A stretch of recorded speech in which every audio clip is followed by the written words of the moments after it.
Chapter 1. Before light it is dark, and it is cold, and somewhere below you an animal shifts its weight.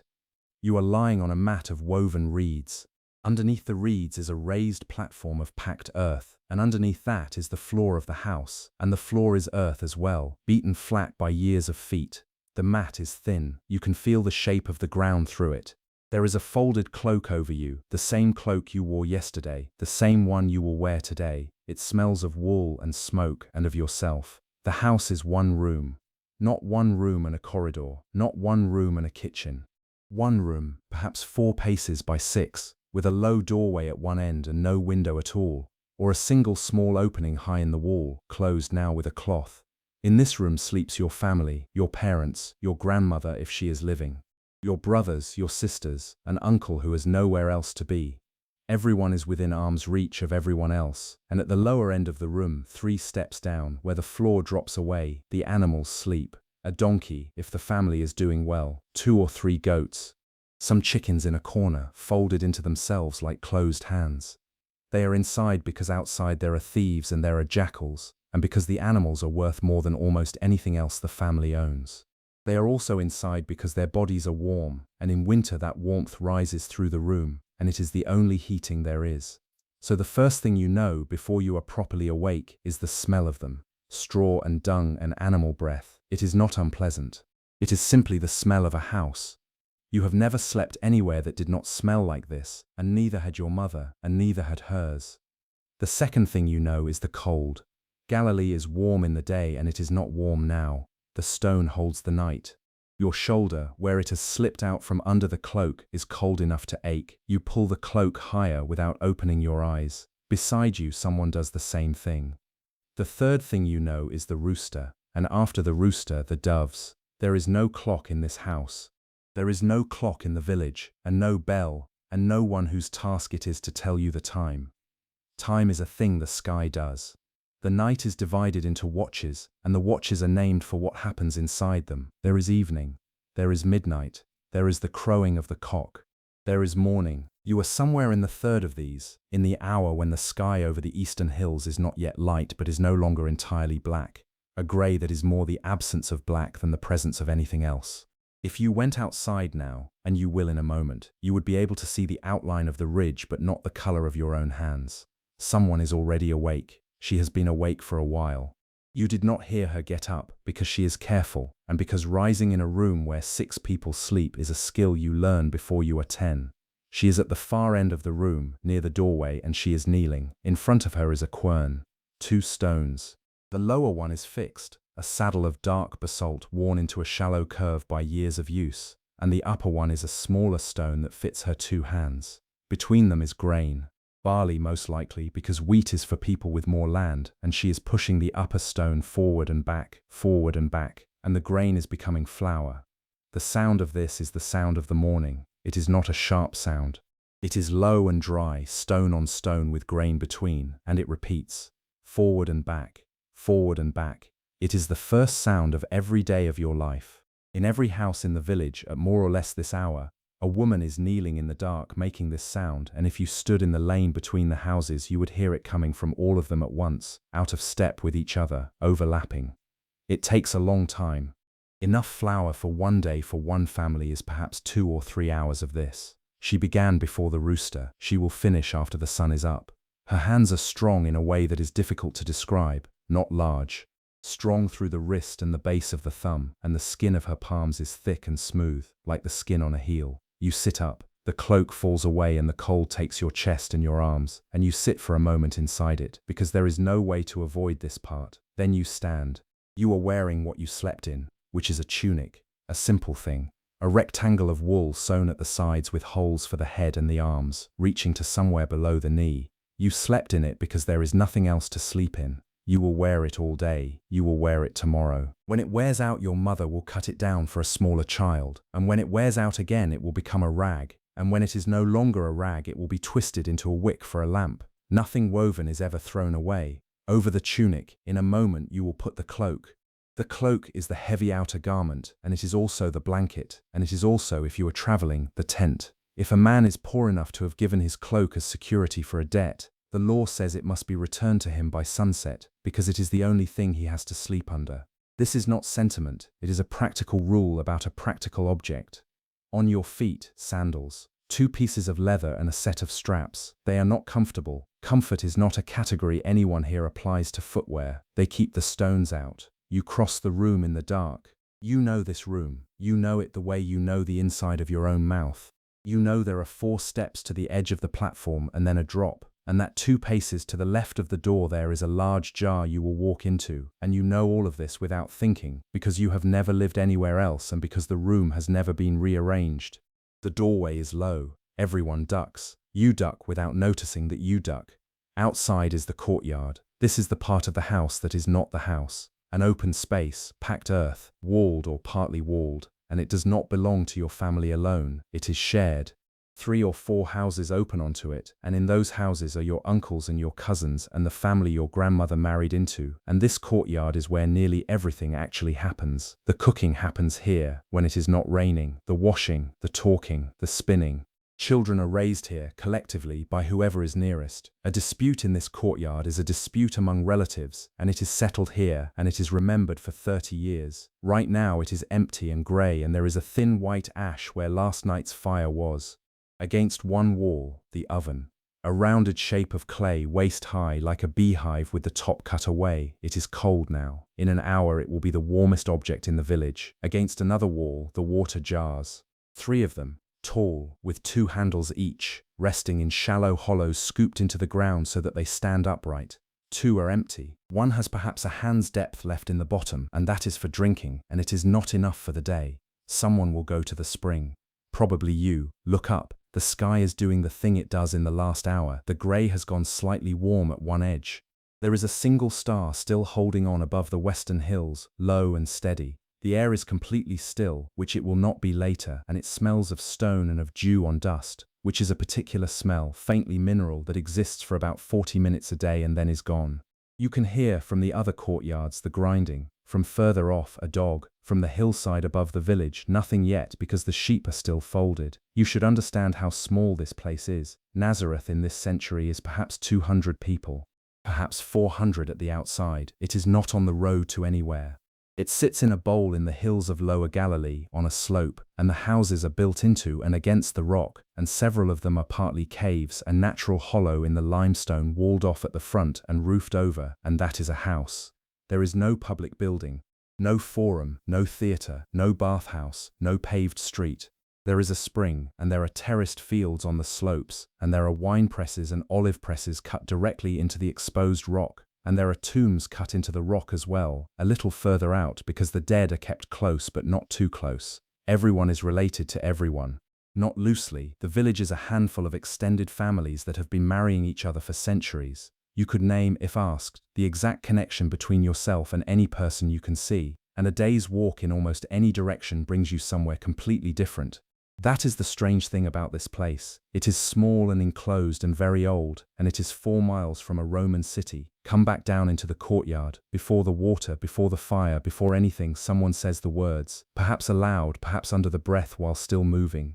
Hear, O Israel. They are said in the morning and they are said at night. They are said by people grinding grain and by people carrying jars and by people who are still half asleep. They are not an event, they are the thing the day is wrapped in at both ends, the way a garment is hemmed.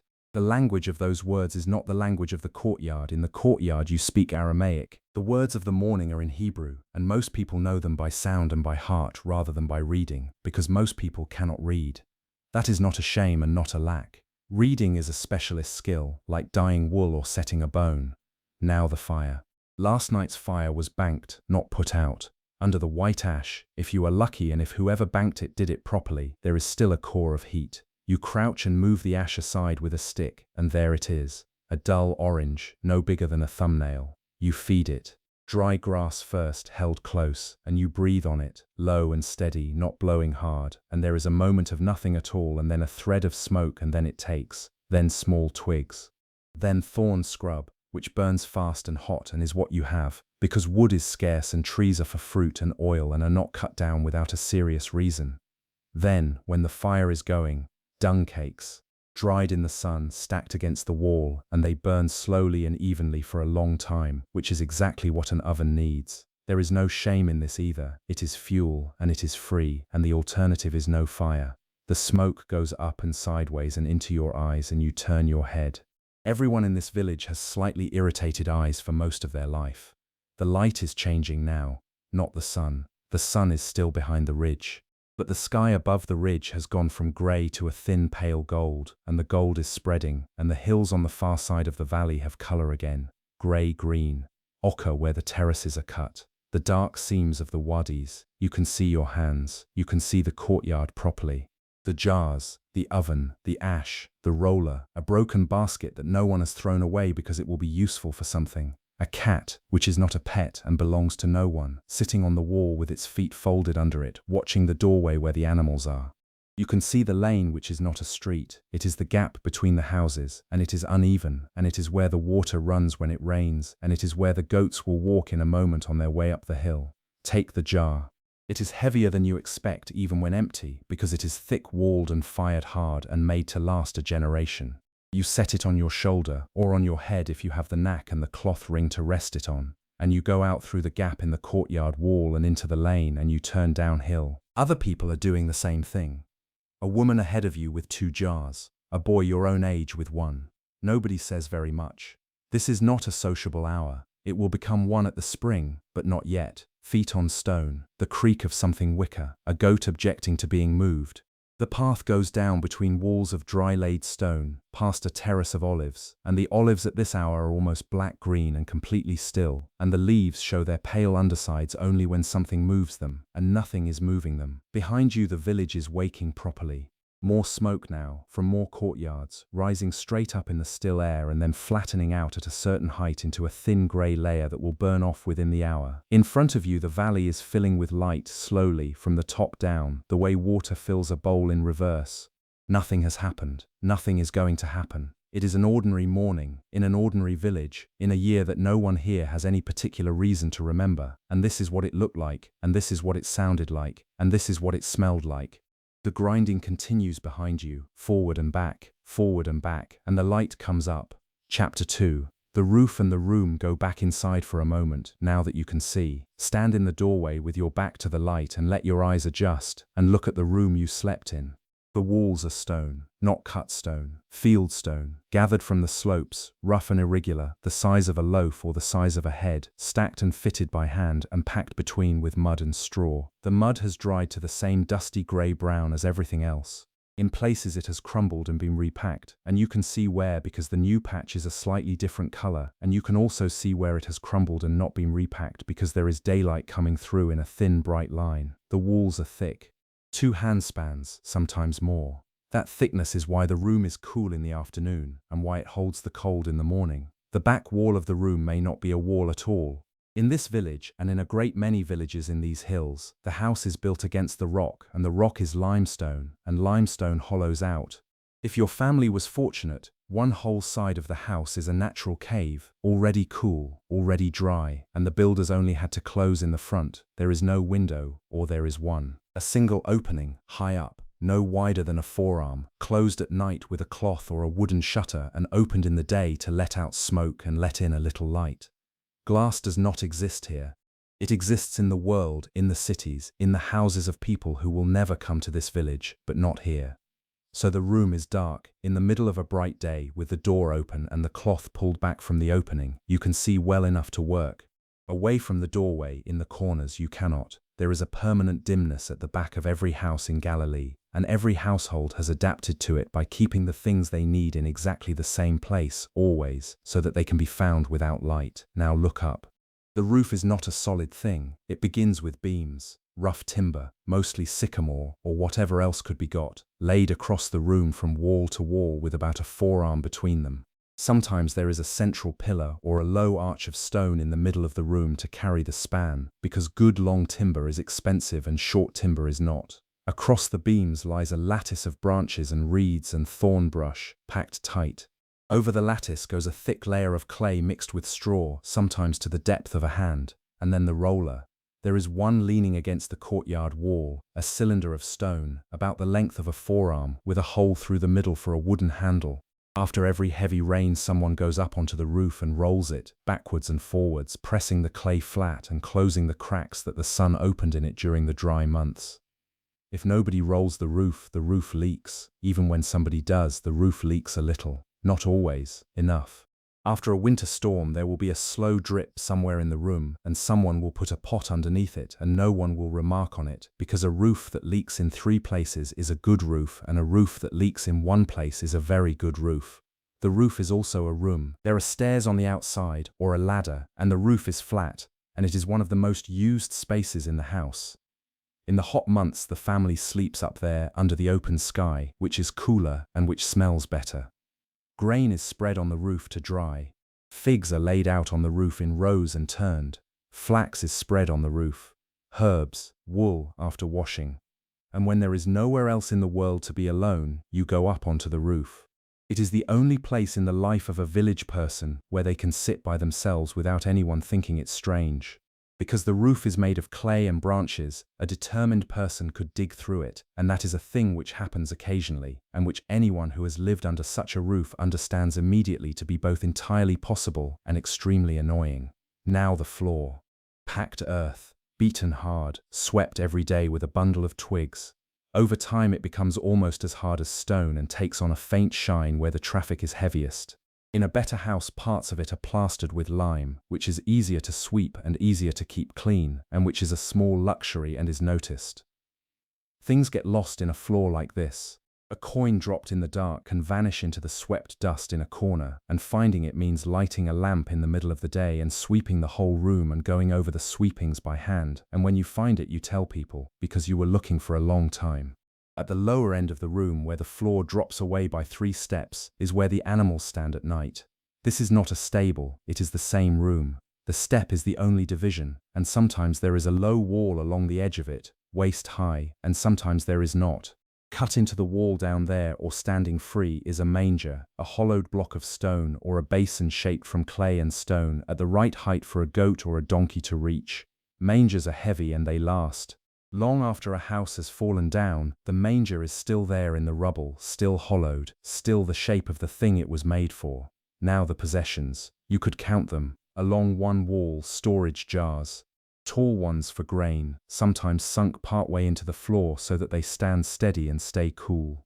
Smaller ones for oil and for wine, a wide shallow one for flour, all of them stoppered with a lid of clay or a plug of cloth, and all of them made in a village a few miles away by a man whose family have made them for as long as anyone knows. Baskets, woven of reed and palm, several sizes, and one of them is always in the process of being repaired. Skins, a goat skin for water, one for wine hung from a peg so the air can get around them. The quern in its place near the door where the light is.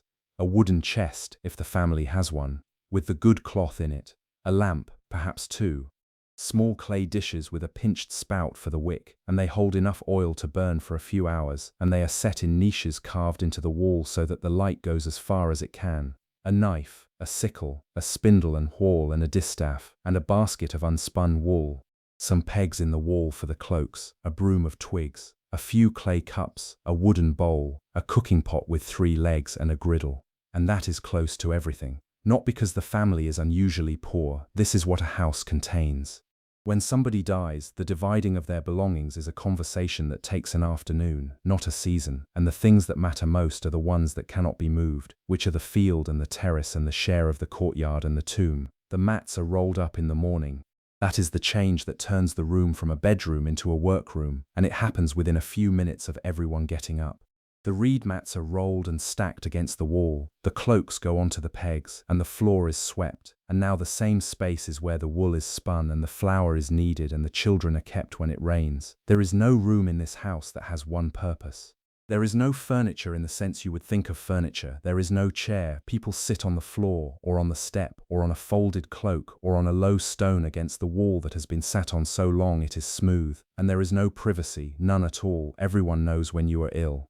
Everyone knows what you ate, everyone knows how you slept, whether you talked in your sleep, whether you came in late, whether you argued with your brother, and everyone in the courtyard knows it too within a few hours because the courtyard is the way news moves. This is either unbearable or it is simply the shape of the world, and for the people living in it, it is the second. They have not experienced the alternative. A person who lives alone in this village is a person something has gone wrong for. Step back out into the courtyard. Look at how the houses sit together. They are not laid out. There was no plan. A family built a house, and when a son married, another room was added onto the side of it, sharing a wall, and when he had sons, more rooms were added onto that, and over 100 years the result is a cluster.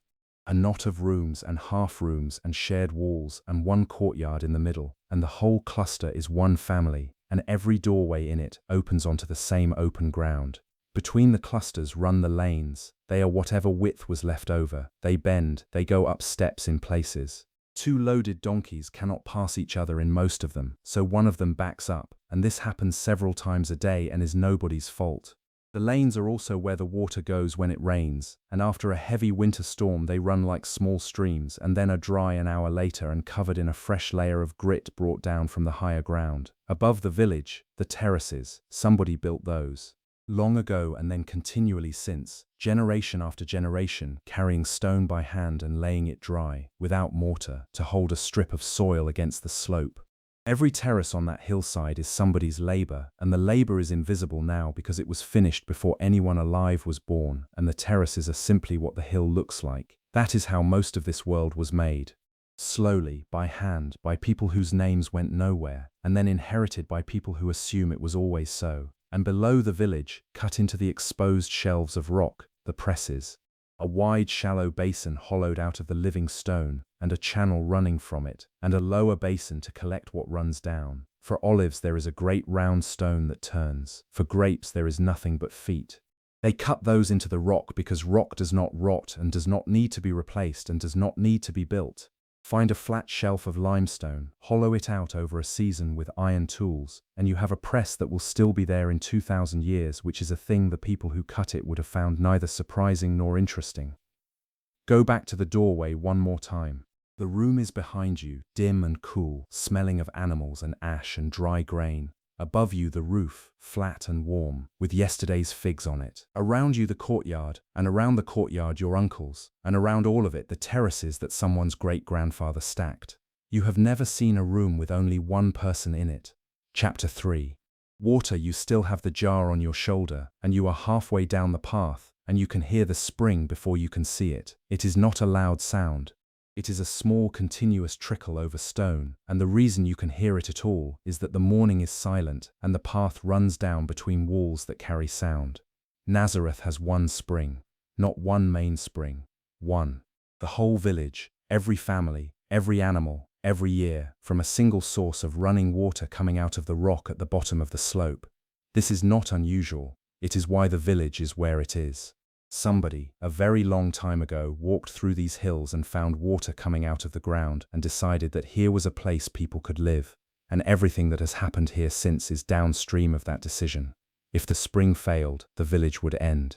Everyone knows this in the way that people know the things they never say aloud. You come around the last bend and there it is, a low place where the rock face is dark with wet. The water comes out of a crack, or from a channel someone cut long ago to gather it, and runs into a basin, and the basin is stone and worn smooth and slightly green at the edges. There is a step down to it. The ground around it is packed to a hard shine and is muddy in one place where it is always muddy, and there are people, 8 or 10 of them, mostly women, some children, standing with their jars, and unlike on the path they are talking. This is the meeting place, there is no other.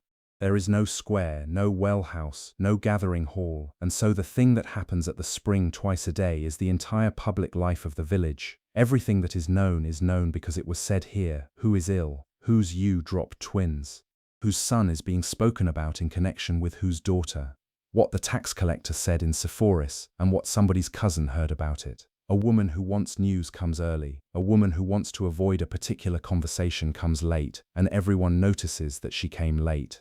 You wait your turn. There is an order to it, and the order is not written anywhere and is never discussed. The old go first. Someone who has come a long way from the far side of the village goes before someone who lives on the path. If a woman is carrying a small child on her hip, someone will take the child from her while she fills and hand it back, without either of them speaking. Your turn.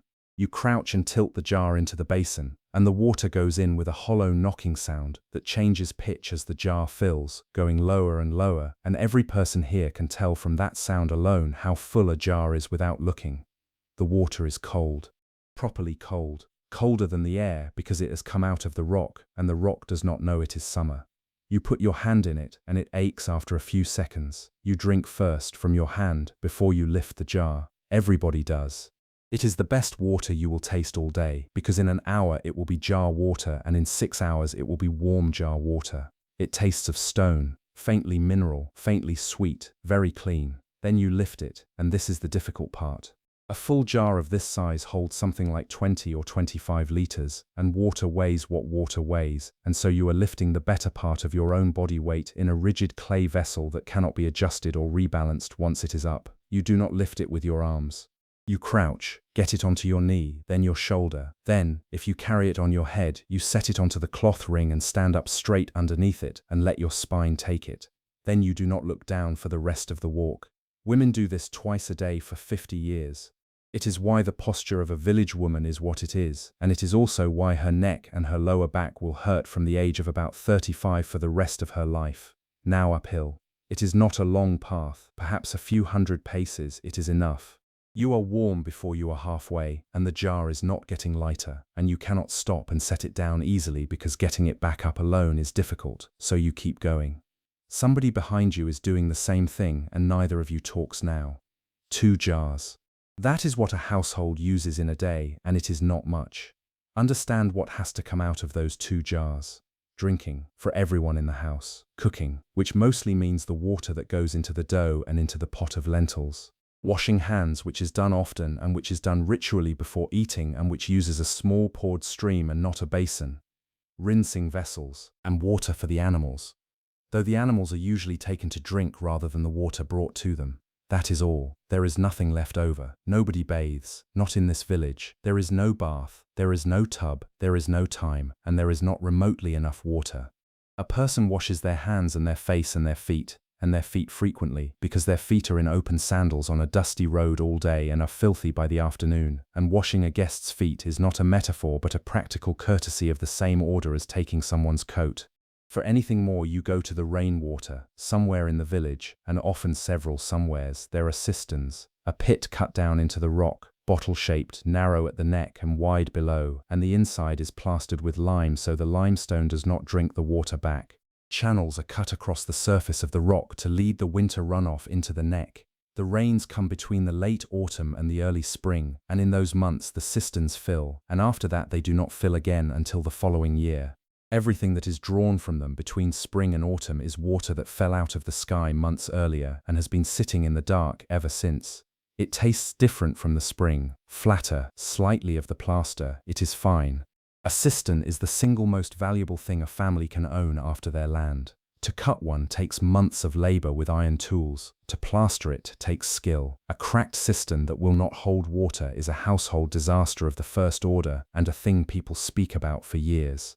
And in a dry year, when the rains come late or come thin, the whole arrangement becomes precarious. The cisterns run low by midsummer, the spring slows, the talk at the spring becomes about the spring, people begin measuring. People begin praying about it out loud rather than privately, which is the sign that it is serious. Nobody in this village has any control over this whatsoever. The rain comes or it does not. That is worth sitting with for a moment, because it explains a great deal about how these people think. They are not being poetic when they speak about rain as a gift. They are being literal and precise, and they are describing the difference between a year in which the village eats and a year in which it does not. Now the stone vessels. In among the clay jars in the courtyard there may be 1 or 2 things made of stone, cups, or a jar carved from soft chalky limestone, and they are heavier and cruder and much more expensive than the clay ones, and they are there for a specific reason. A clay vessel, under the law, can become unclean, and once it has, it cannot be cleaned, it has to be broken. A stone vessel does not take uncleanness at all, so a household that can afford one keeps a stone vessel for the water that matters, and it is a small, quiet declaration about how the household intends to live. There are workshops near Jerusalem that make nothing else.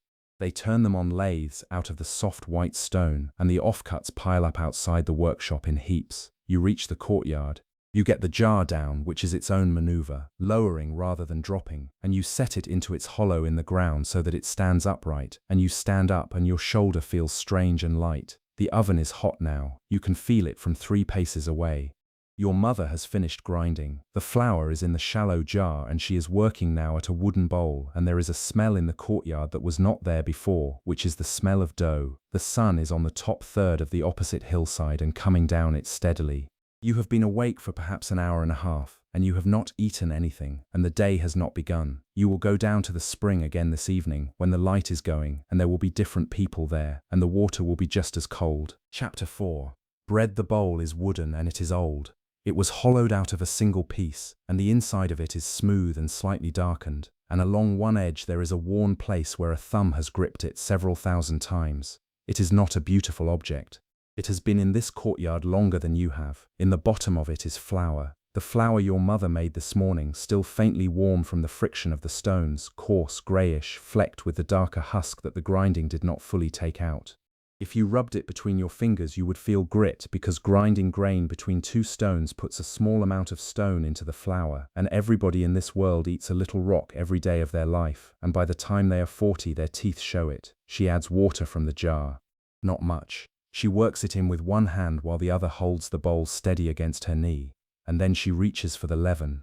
There is a small covered pot at the back of the shelf, and inside it is a lump of dough about the size of a fist, kept back from yesterday. It is grey and slack, and it smells sharp, sour, alive, a little like wine and a little like something turning. It has been kept back from the day before, and that one from the day before, and so on backwards through weeks and months and probably years. That lump is the closest thing this household has to something inherited that is still changing. Every loaf they eat is descended from the one before it.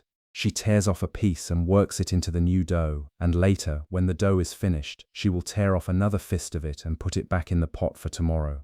Now the kneading. She does it on a flat stone, or on a board, and she does it hard. Heel of the hand, push away, fold, turn, push away, fold, turn. It is not gentle work. The dough resists and then stops resisting, and the moment it stops resisting she knows by feel and not by looking, because she has done this every morning since she was 9 years old. It takes a quarter of an hour. She talks while she does it. Her hands do not need her attention. Then the dough rests, covered with a cloth, in the warm corner near the oven, and it swells, and while it swells she does something else, because there is always something else.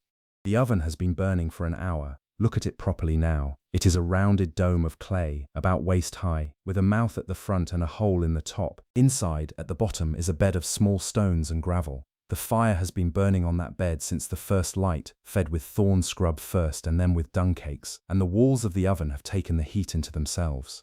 When the clay is hot enough, the fire is raked out or pushed to the side. What bakes the bread is not flame, it is the stored heat in the clay walls, and that heat will last long enough for the day's baking and then some. The bread goes on directly. Flattened rounds, made by tossing and stretching between the hands until they are thin and slightly uneven, and then slapped onto the inside of the hot clay wall where they stick. They bake very fast, a minute or 2. They puff, they blister, they brown in patches, and then they are lifted off and stacked under a cloth. There is another way, and most households use both. A sey, which is a shallow convex sheet of iron or clay set over a small fire, curved side up. The bread is laid over the dome of it and turns in less than a minute. It is quicker and it uses far less fuel, and it makes a thinner, more flexible bread, and on a day when you only want a few rounds and do not want to fire the whole oven, that is what you do.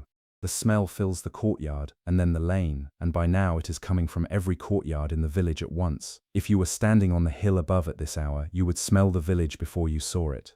The first bread out is eaten immediately, standing up, torn and passed around, too hot to hold comfortably, and this is the best thing anyone will eat today, and everybody knows it. Now understand what bread is here. It is not a side dish, it is not something that comes with the meal. It is the meal, and everything else is a small amount of something to put on it or dip it in. Somewhere between half and 2/3 of everything a person in this village eats, measured in what it does for the body, is bread. If bread fails, nothing else compensates. There is no other source of that quantity of food. When these people say "give us today our bread," they are not using an elegant word for food in general. They mean bread. They mean the actual thing, the actual quantity, today, and bread is barley. That distinction matters and is felt. Wheat makes a better loaf, lighter, paler, and wheat needs better soil and more rain and is worth more. Barley grows on the poorer ground, ripens earlier, and is cheaper. And in a village on a hillside in Galilee, barley is what most families eat most of the time. Wheat appears at a wedding. Wheat appears when there is a guest. Wheat appears when a household is doing well and wants that fact to be quietly noticed. Nobody would say aloud that barley bread means a poor household. Everybody knows it. There are no knives at the meal because there is nothing to cut. Bread is torn. It is torn by the person who has said the blessing over it, and it is passed, and each person tears again from their piece. This is why breaking bread means what it means. It is a description of a physical action that begins every meal, and the bread is also the utensil. A piece folded over becomes a scoop for lentils. A piece pressed into oil takes the oil up.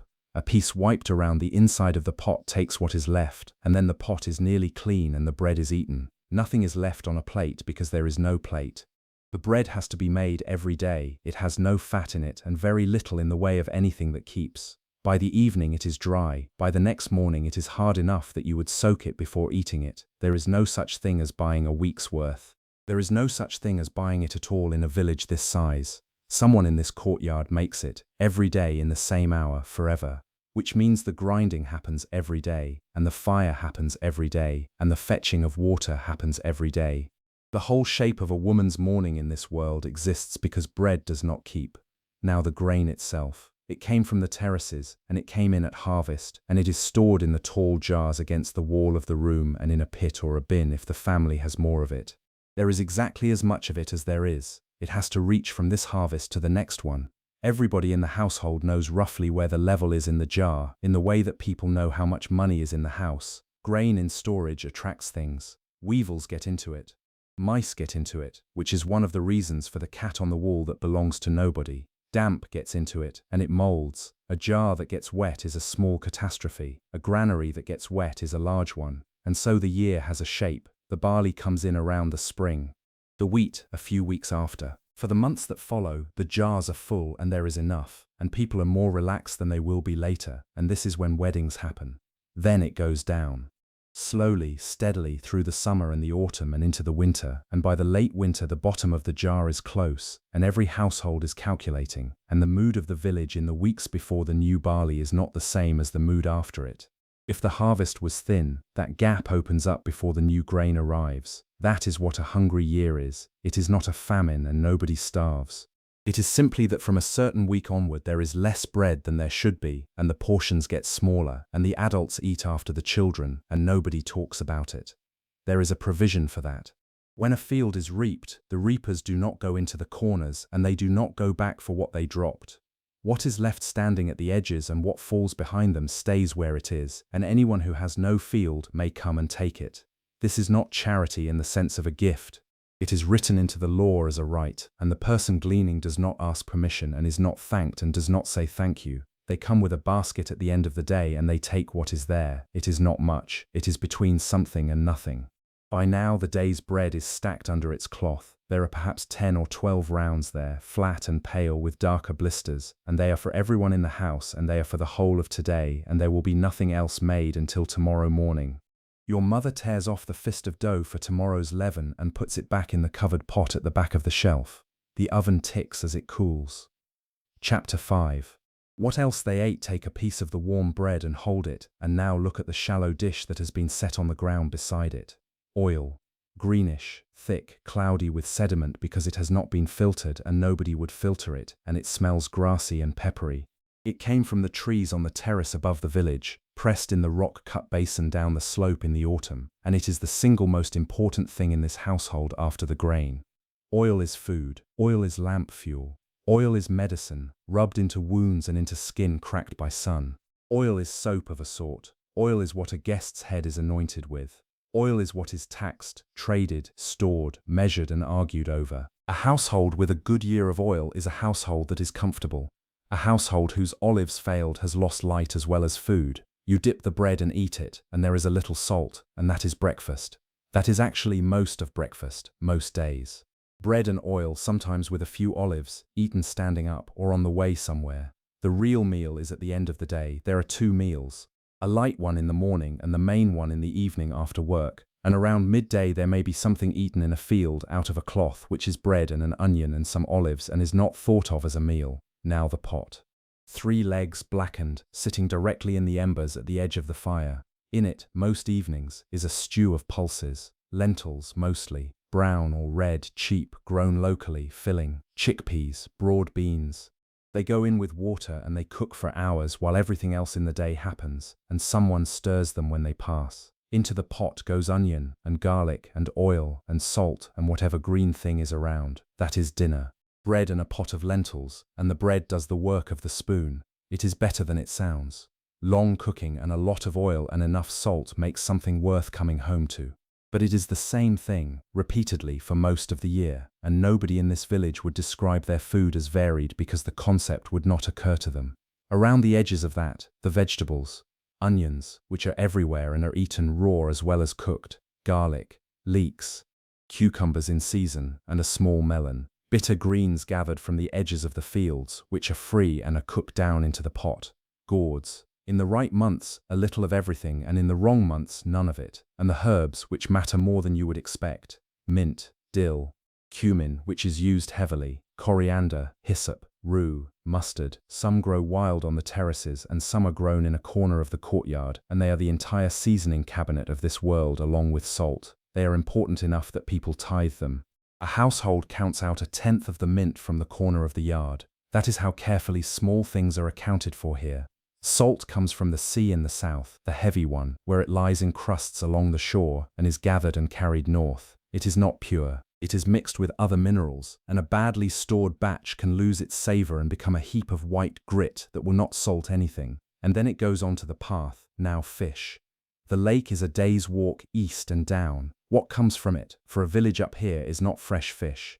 It is salted and dried fish, small ones, preserved whole in salt in jars and carried inland by traders on donkeys. They are strong tasting and very salty, and you eat the whole thing. A little goes a long way, and a family buys a small quantity and makes it last, and it is what turns a plain evening into a better one. There is a town on the lake shore whose whole business is salting fish and sending them out, and its name means exactly that. Now meat, and this is the part people usually get wrong. Meat is rare, not occasional. Rare. A family with a few goats does not eat the goats. The goats give milk, which is the point of them, and they give kids, which can be sold, and they give hair for cloth. Killing one ends all of that. You kill an animal for a reason. The reasons are these: a wedding, a festival, the arrival of a guest important enough to honor, an offering. A rare occasion when something has gone wonderfully right and a household wants to mark it, and even then it is more likely to be a kid or a lamb than anything larger. A person in this village might eat meat a handful of times in a year. When they do, it is memorable, and it is shared out among far more people than we would consider reasonable, and the smell of roasting in a courtyard is news that travels through the whole village within minutes. Below that, birds. Sparrows and small birds are sold in the market strung together for almost nothing, and they are the cheapest animal food available, and they are what you eat if you want a taste of meat and have almost no money. Pigeons and doves are kept in some courtyards. Chickens are here, and their eggs are more valuable than they are. Now the milk. Goats mainly, sheep in season. It does not keep, not for an hour in this climate, so it becomes other things almost immediately. Soured milk, thick and sharp, eaten as it is. Curds pressed into simple fresh cheese. Butter of a sort made by rocking milk in a skin hung on a frame until it turns, which is a job for a child and takes a long time and is boring. Fruit is the pleasure. Figs, and figs are the great one. Fresh from the tree in the late summer, soft and warm from the sun, and dried and pressed into flat cakes for the rest of the year, which is how most figs are eaten, and which keeps for months. Grapes in the autumn, eaten fresh for a few weeks and then dried into raisins or pressed into wine or boiled down into a thick sweet syrup. Pomegranates. Dates, from the hotter valleys, sweet enough to be startling. Almonds, walnuts, pistachios, and honey, which needs explaining, because when people here say honey, they very often do not mean the product of bees. They mean the thick, dark syrup boiled down from dates or from grapes, which is common and is what most sweetness in this world actually is. Bee honey exists and is wild and is a genuine luxury. There is no sugar, none. It has not arrived in this part of the world. And that is worth sitting with, because it means the flavors here are almost entirely savory, salty, sour, bitter, and oily, and sweetness is a seasonal event that arrives with the figs and the grapes and then departs. Now wine. Everyone drinks it, children drink it. It is not what you are imagining. It is cut with water, often heavily, 2 or 3 parts water to 1 of wine, and the result is weak and slightly sour and is drunk with meals as a matter of course. It is not a treat, and it is not an indulgence. It is what you drink. There is a reason beyond taste. Water sitting in a jar in a warm courtyard all day is not always safe. Water in a cistern that has been standing since spring is not always safe. A little wine in it helps, and everyone has worked this out over a very long time without knowing why it works.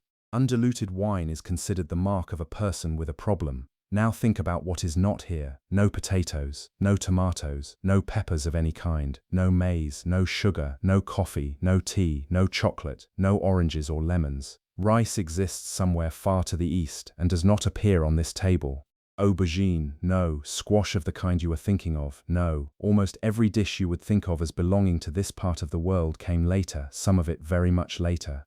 What is here is grain, oil, pulses, onions, herbs, figs, grapes, olives, a little salted fish, a little sour milk, and very occasionally meat. Now the eating. There is no table. In an ordinary house, people sit on mats on the floor around a common dish, and everyone eats from the same dish, with the right hand, using bread. You do not take a large piece. You do not reach across. You take from the part of the dish nearest to you. A child learns this before they learn much else, and a person who eats badly at a common dish is remembered for it. Reclining on one side, propped on an elbow, is a thing that happens at banquets and at formal meals and at the great festival meals of the year, and it is a borrowed custom from the wider world, and it signals occasion. Nobody reclines to eat lentils on a Tuesday. Before any of it, the blessing. A short formula said by the head of the household or by the guest of honor said over the bread, and then the bread is torn and the meal has begun. It takes 10 seconds and it happens every time. And underneath all of this, quietly, is hunger, not starvation. Most years, in most households, nobody starves. But most people in this village are a little hungry a good deal of the time, in the months before harvest, in a poor year, at the end of a long day. They are thin. They are not thin because they have chosen to be. Food is the thing life is organized around, and everybody here knows the exact state of the grain jar the way a person today knows the state of their bank account, and for the same reason. Chapter 6. Wool and linen. The tunic you are wearing began as an animal. Follow it backwards. In the spring, the sheep were sheared. This is a village event, and a noisy one, done on the hillside or in a fold, with iron shears that are 2 blades joined by a spring, and the sheep object loudly and continuously to all of it. A fleece comes off in one greasy mass, heavy, warm, smelling powerfully of lanolin and of sheep. Goat hair is taken too, and it is coarser and darker, and it makes rougher cloth, sacking, tent panels, and it is worth less. The fleece is washed down at the stream or at the spring overflow, beaten and rinsed, and the water goes milky and the smell gets stronger before it gets weaker. Then it dries in the sun on a rock or on the roof, and it goes pale and light and fluffy. Then it is combed and picked apart by hand, teased out until the fibers run more or less in one direction, and the burrs and the twigs and the dirt are pulled out. This is slow, and it is the sort of work that children are given. Then the spinning, and the spinning never stops. A spindle is a stick with a weight on it, a disc of clay or stone or bone with a hole through the middle. You draw out a thread of wool from the mass with your fingers, set the spindle turning, and the twist runs up into the fiber and makes it into yarn. And the spindle drops as the thread lengthens, and you wind on and start again. It requires both hands but not much of the mind, and after a few years it requires almost no attention at all, so it happens constantly. A woman spins while she talks. She spins while she watches a pot. She spins sitting in the courtyard, standing in a doorway, waiting at the spring, and walking along a path with the spindle hanging and turning beside her. It is the default state of a pair of hands that are not doing something else. That is why spindle whorls turn up everywhere in the ground here, in enormous numbers, in every house, in every level. They are the most common object in this world after broken pottery. Then the loom, a vertical frame leaning against a wall.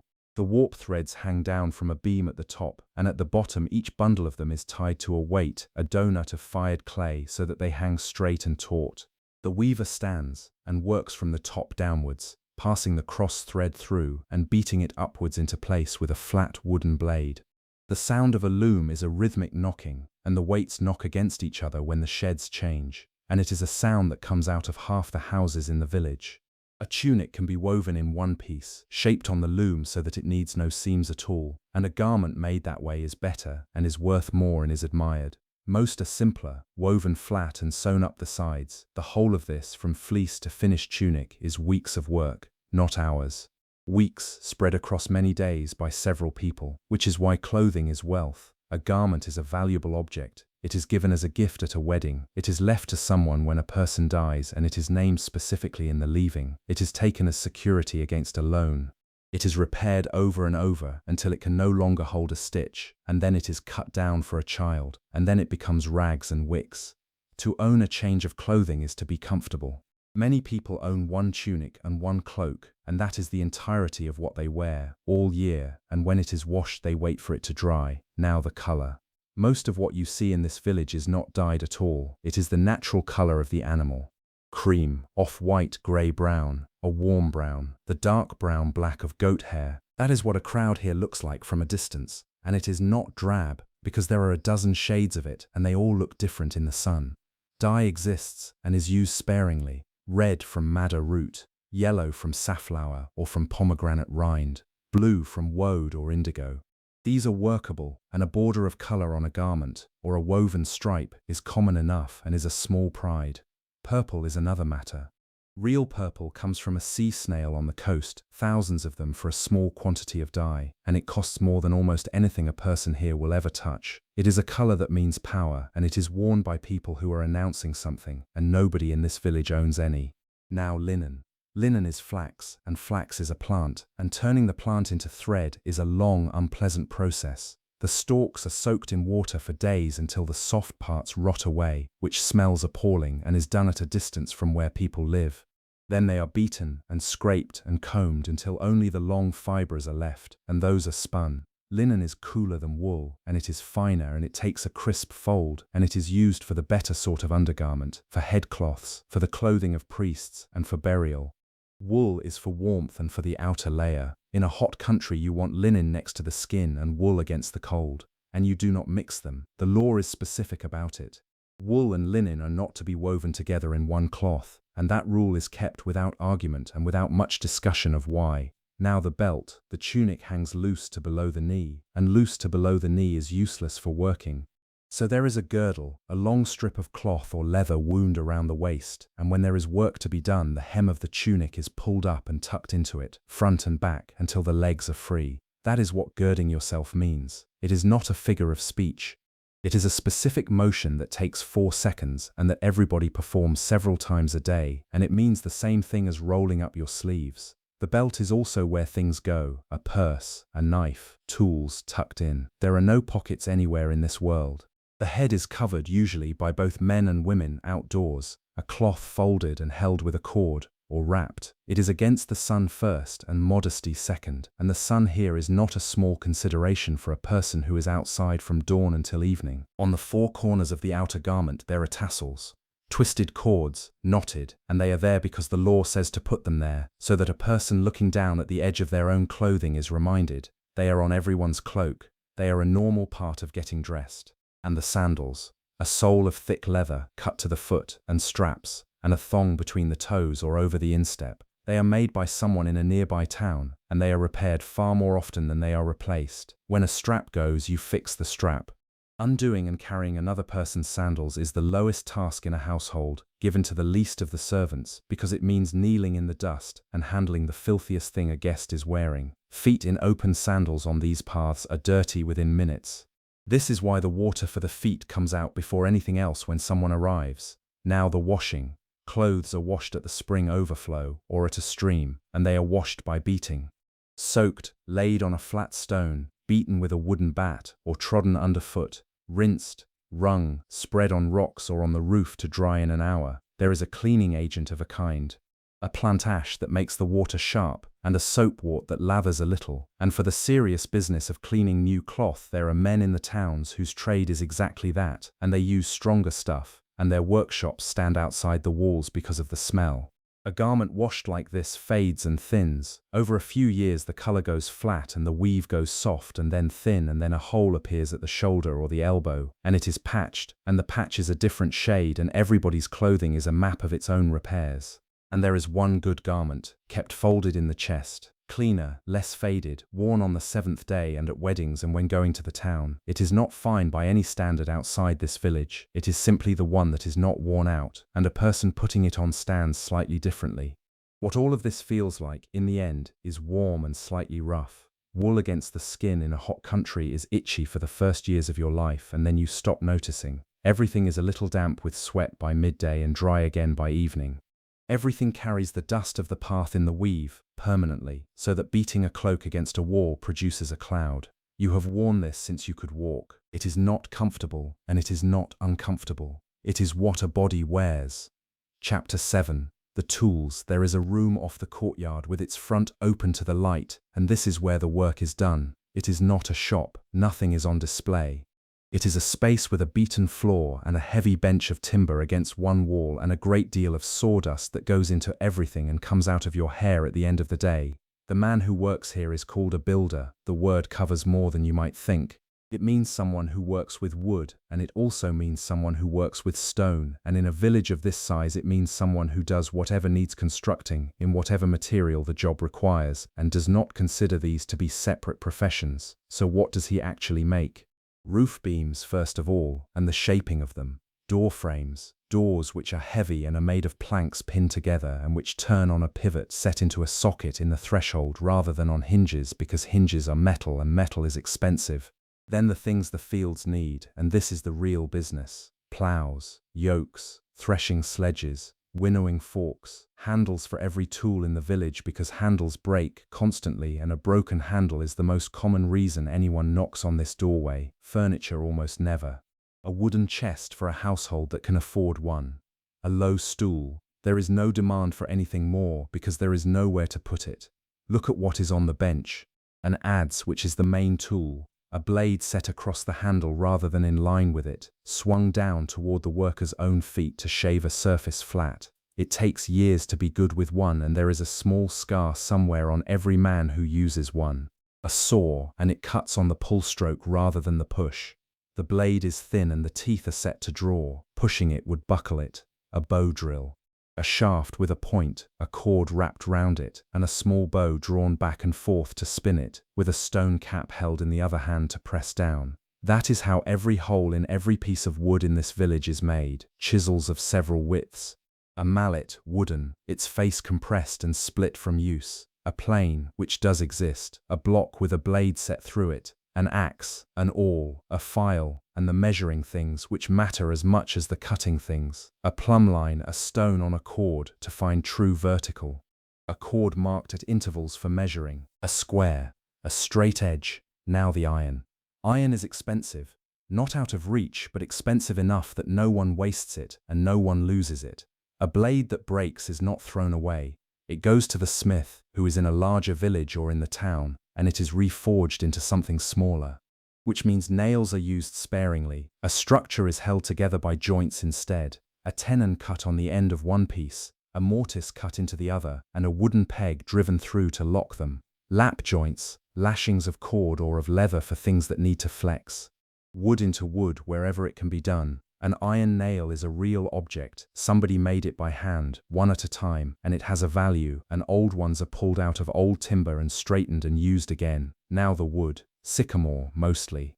It grows readily in the lowlands. It is soft, it is light, it is easy to work, and it is what ordinary building uses. It is not strong, and it does not last especially well, and a sycamore beam is a beam you may replace in your lifetime. Olive wood is beautiful, dense, wildly figured, and useless for anything long, because an olive tree is all elbows. It goes into small things, handles, bowls, spoons. Oak for strength where it can be got, terebinth, fig wood, which is poor.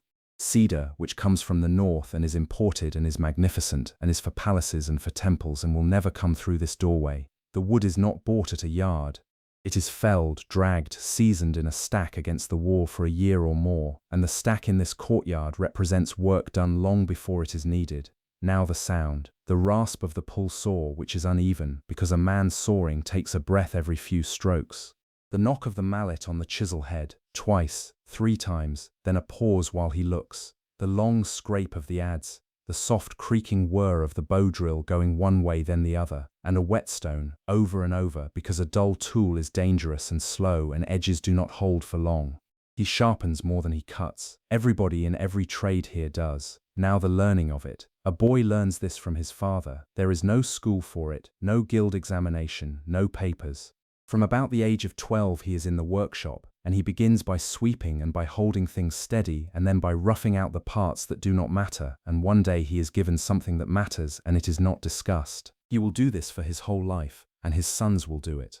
And the tools on that bench will pass to him with their handles already worn to the shape of another man's hand. Now the other trades, because a village needs a few. The potter, who may be in the next village along, at a wheel, with a foot driving the lower stone and his hands on the clay. He makes the jars and the cooking pots and the lamps, and he makes them in the shapes his grandfather used, and every household breaks something of his most months. The smith, with a small forge and charcoal and a hand bellows, who makes the sickle blades and the plough points and the nails and who fixes what breaks. The dyer, whose hands are permanently stained. The tanner, and the tanner lives outside, not by preference. Turning a hide into leather involves soaking it in things that are unspeakable, and the smell carries for a long way in still air, and so the tannery is downwind and outside the village, and the tanner is regarded with a certain distance. It is honest work and it is necessary work, and nobody wants to sit next to him. Now the plough, since it is the most important thing made here, it is small, lighter than you would imagine, a curved wooden beam, a handle, and a share which is a wooden point sheathed in an iron tip. It does not turn the soil over, it scratches a furrow a hand deep, breaking the crust and letting the seed down and the rain in. That is all this soil needs and all these fields can support, and a heavy plough on a thin hillside terrace would strip it. One man walks behind it with one hand on the handle and a goad in the other and a pair of animals in front, and he has to hold the line straight while walking on broken ground, which is why looking back while ploughing produces a crooked furrow and is the kind of thing an old farmer will comment on. Now the yoke, which is a more interesting object than it looks.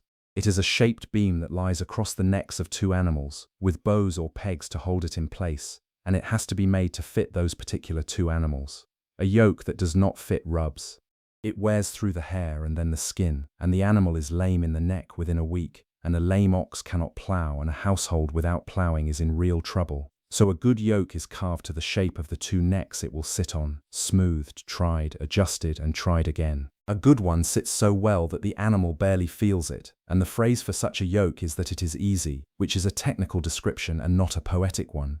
The 2 animals are also matched. A strong one and a weak one pull the plough in a circle. An experienced one is paired with a young one so that the young one learns. Now the working day. It begins when there is light and ends when there is not. There is no other structure. In the summer that is a very long day, and in the winter it is a short one, and the year has that rhythm built into it. There is one day in 7 when it stops completely, and that is the only regular pause that exists. Payment is often not money.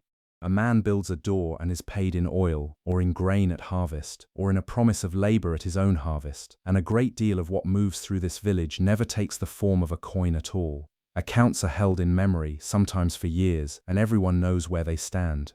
When a house needs building, the family builds it. Neighbors come. The builder is there to do the parts that need judgment, the beams and the frames and the true corners, and everybody else carries stone. It takes a season. It is done between harvests. It is not paid for so much as owed back, and it will be owed back when the neighbor's son marries and needs a room of his own. Chapter 8. The lake. Now leave the village and go east, and go down.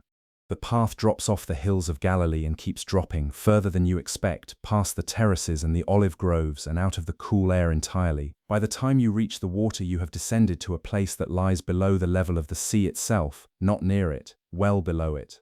The air is thicker and warmer and heavier, and the light is different, and things grow here that will not grow up in the village. And in front of you is the lake. It is not large. 13 miles from the top to the bottom, 7 miles across at its widest, and from most points on the shore you can see the far side. Hills stand up all around it, and on the eastern side they rise steeply into high ground cut by deep ravines. The water is fresh and it is full of fish, and it has been fished continuously for as long as there have been people here. There is a ring of towns around it, and unlike your village these are not small. There is a fishing town on the north shore with a customs post and a garrison. There is another a little west of it whose business is salting fish and which sends them out across the whole region. There is another on the northeast side, and on the western shore there is a new city, built within living memory by the ruler of this region, with colonnades and a palace and a stadium, named for the emperor, and constructed on top of an old burial ground, which is why the observant do not go there. The people around this lake speak the same language as you and would find your village provincial. Now the fishing happens at night. There are reasons. The fish rise nearer the surface after dark. The nets, which are made of linen thread, cannot be seen in the water at night, and in daylight they can, and the day is too hot to work and too hot for the catch to survive uncovered. So the boats go out at dusk and come back at first light, and the men who do this sleep in the morning and mend nets in the afternoon and go out again. The boats are about 8 paces long, planked, with a shallow draft, carrying a small mast and a sail for when the wind serves and 4 oars for when it does not. A crew is 4 or 5. There is a low deck at the stern where a man can lie down, and there is not much else. There are 3 kinds of net, and they do completely different jobs. The first is a circular one, thrown by hand. A man stands in the shallows or on the bow, gathers it over his arm and casts it out so that it opens into a full circle in the air and drops flat on the water. Weights around the edge take it straight down, and it closes as it is drawn. Learning to throw one so that it opens fully takes years, and a poorly thrown net lands folded and catches nothing, and this is visible from 100 paces away to anybody watching. The second is the long one. A wall of net, hundreds of paces of it, with floats along the top edge and weights along the bottom. It is paid out from a boat in a great arc, and then the 2 ends are hauled in, from the boat or from the beach, closing the arc and dragging everything inside it toward the shore. This one catches everything. Every size, every species, weed, sticks, all of it, and that is why the sorting on the beach afterwards takes as long as it does. The third is the layered one, and it is the night net. 3 sheets hung together, 2 coarse and 1 fine between them, set as a wall in the water and left. A fish swims through the first coarse layer, pushes the fine layer through the second, and is trapped in a pocket of its own making. It is the most productive and the most delicate, and the one that needs mending most. Now the catch. There is a broad flat fish, good eating, which comes in shoals and which is what a family would want to buy.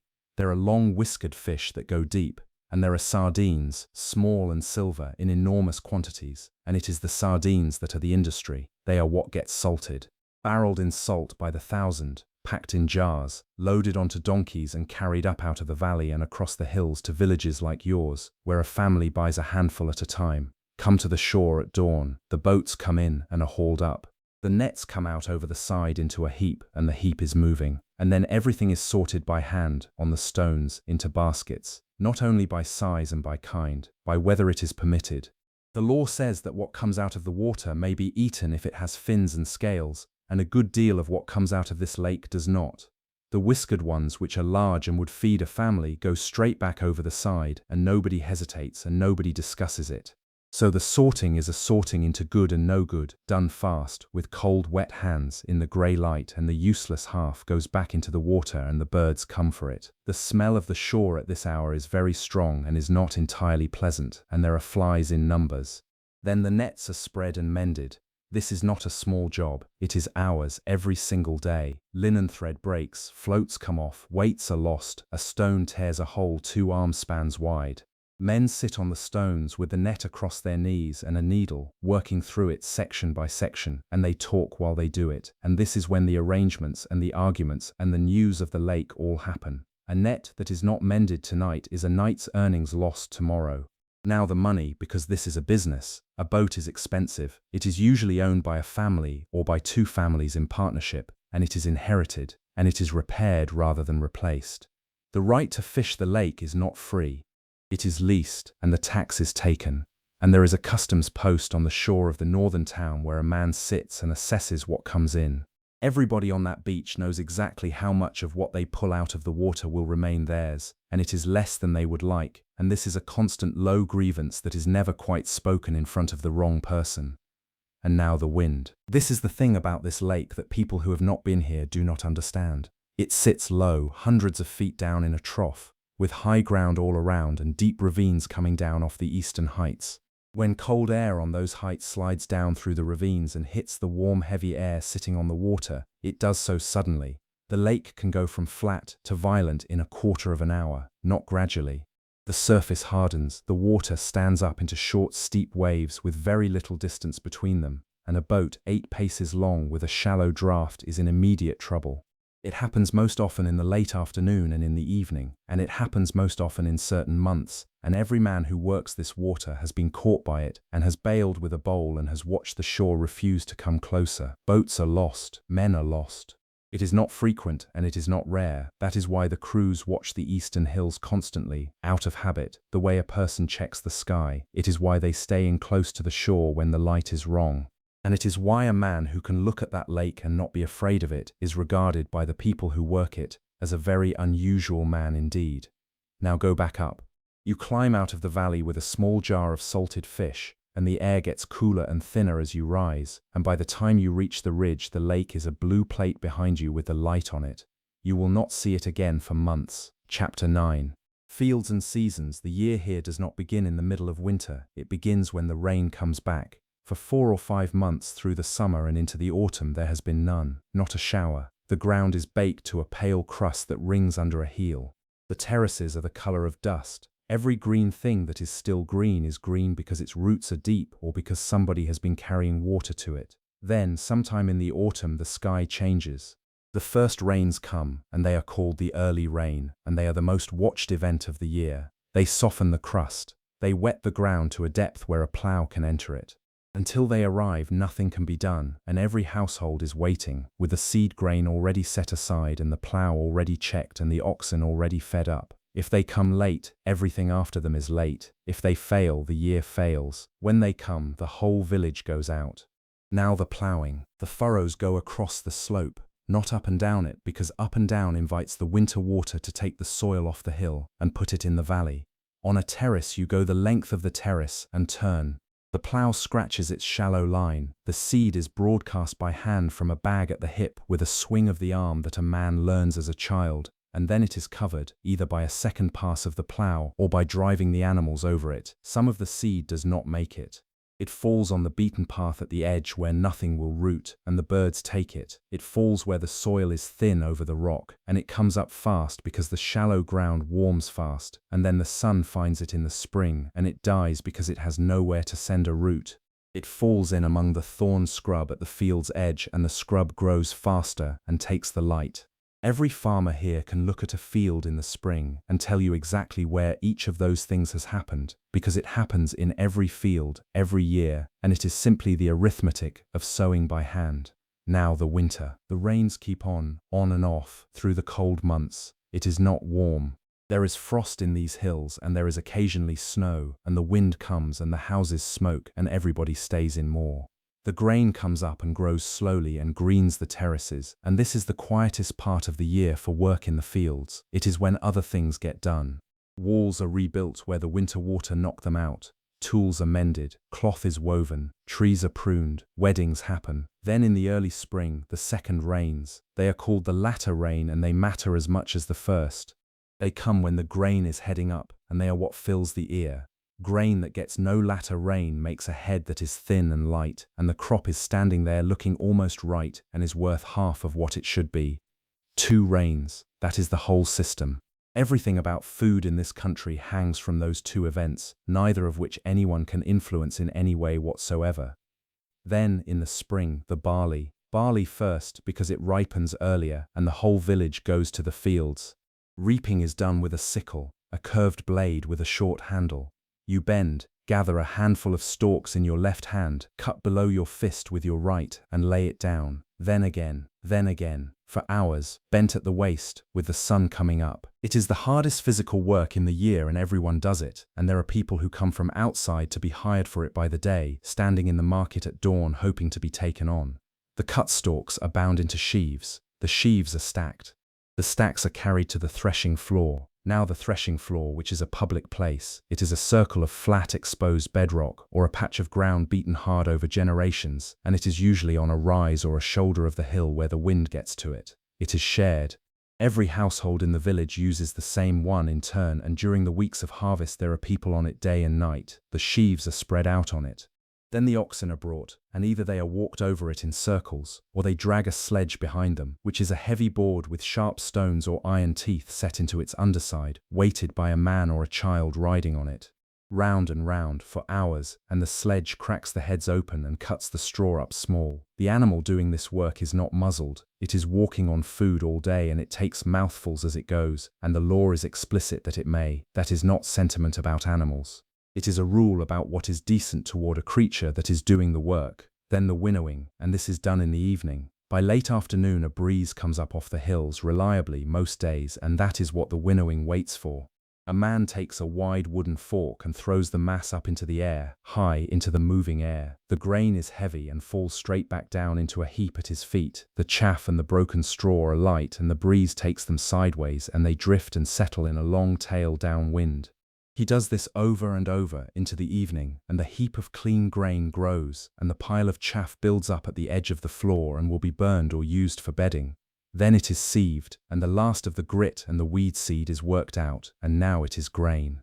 And now somebody sleeps beside it. A heap of threshed grain on an open floor at the end of harvest is the entire year's food for a family sitting outdoors in the dark. Somebody stays with it, on a mat, all night, until it is carried in, and this is not thought remarkable. Now the summer. The grain is in and the fields are stubble, and the rain has stopped and will not return for months. The work moves to the trees and the vines. The figs begin. The first ones early, and then the main crop through the late summer, and the picking goes on for weeks, and the drying goes on longer, on the roofs, turned by hand. The vineyard has been worked all year, pruned hard in the late winter, which looks like destruction and is not, hoed.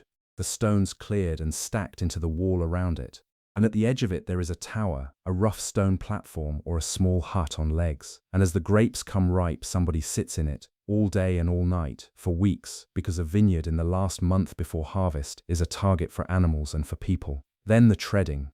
The grapes go into the rock-cut basin and men get in and tread them, holding onto ropes or a beam, and the juice runs down the channel into the lower basin, and it is a loud and cheerful business, and it is the one job in the whole agricultural year that people sing during. Last of all, the olives. Late autumn, the trees are beaten with long poles and the fruit rains down onto cloths spread underneath, and the last of it is left on the branches and in the corners of the grove for whoever has nothing. Then the pressing, which is slow and heavy work with a great stone, and then the oil, and then the year has produced everything it is going to produce, and then the sky changes, and the first rains come again. Underneath all of this there is a set of obligations that come off the top.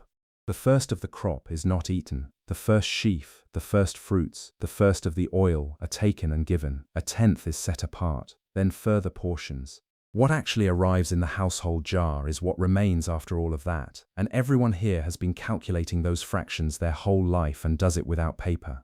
And every 7th year the fields are left alone entirely.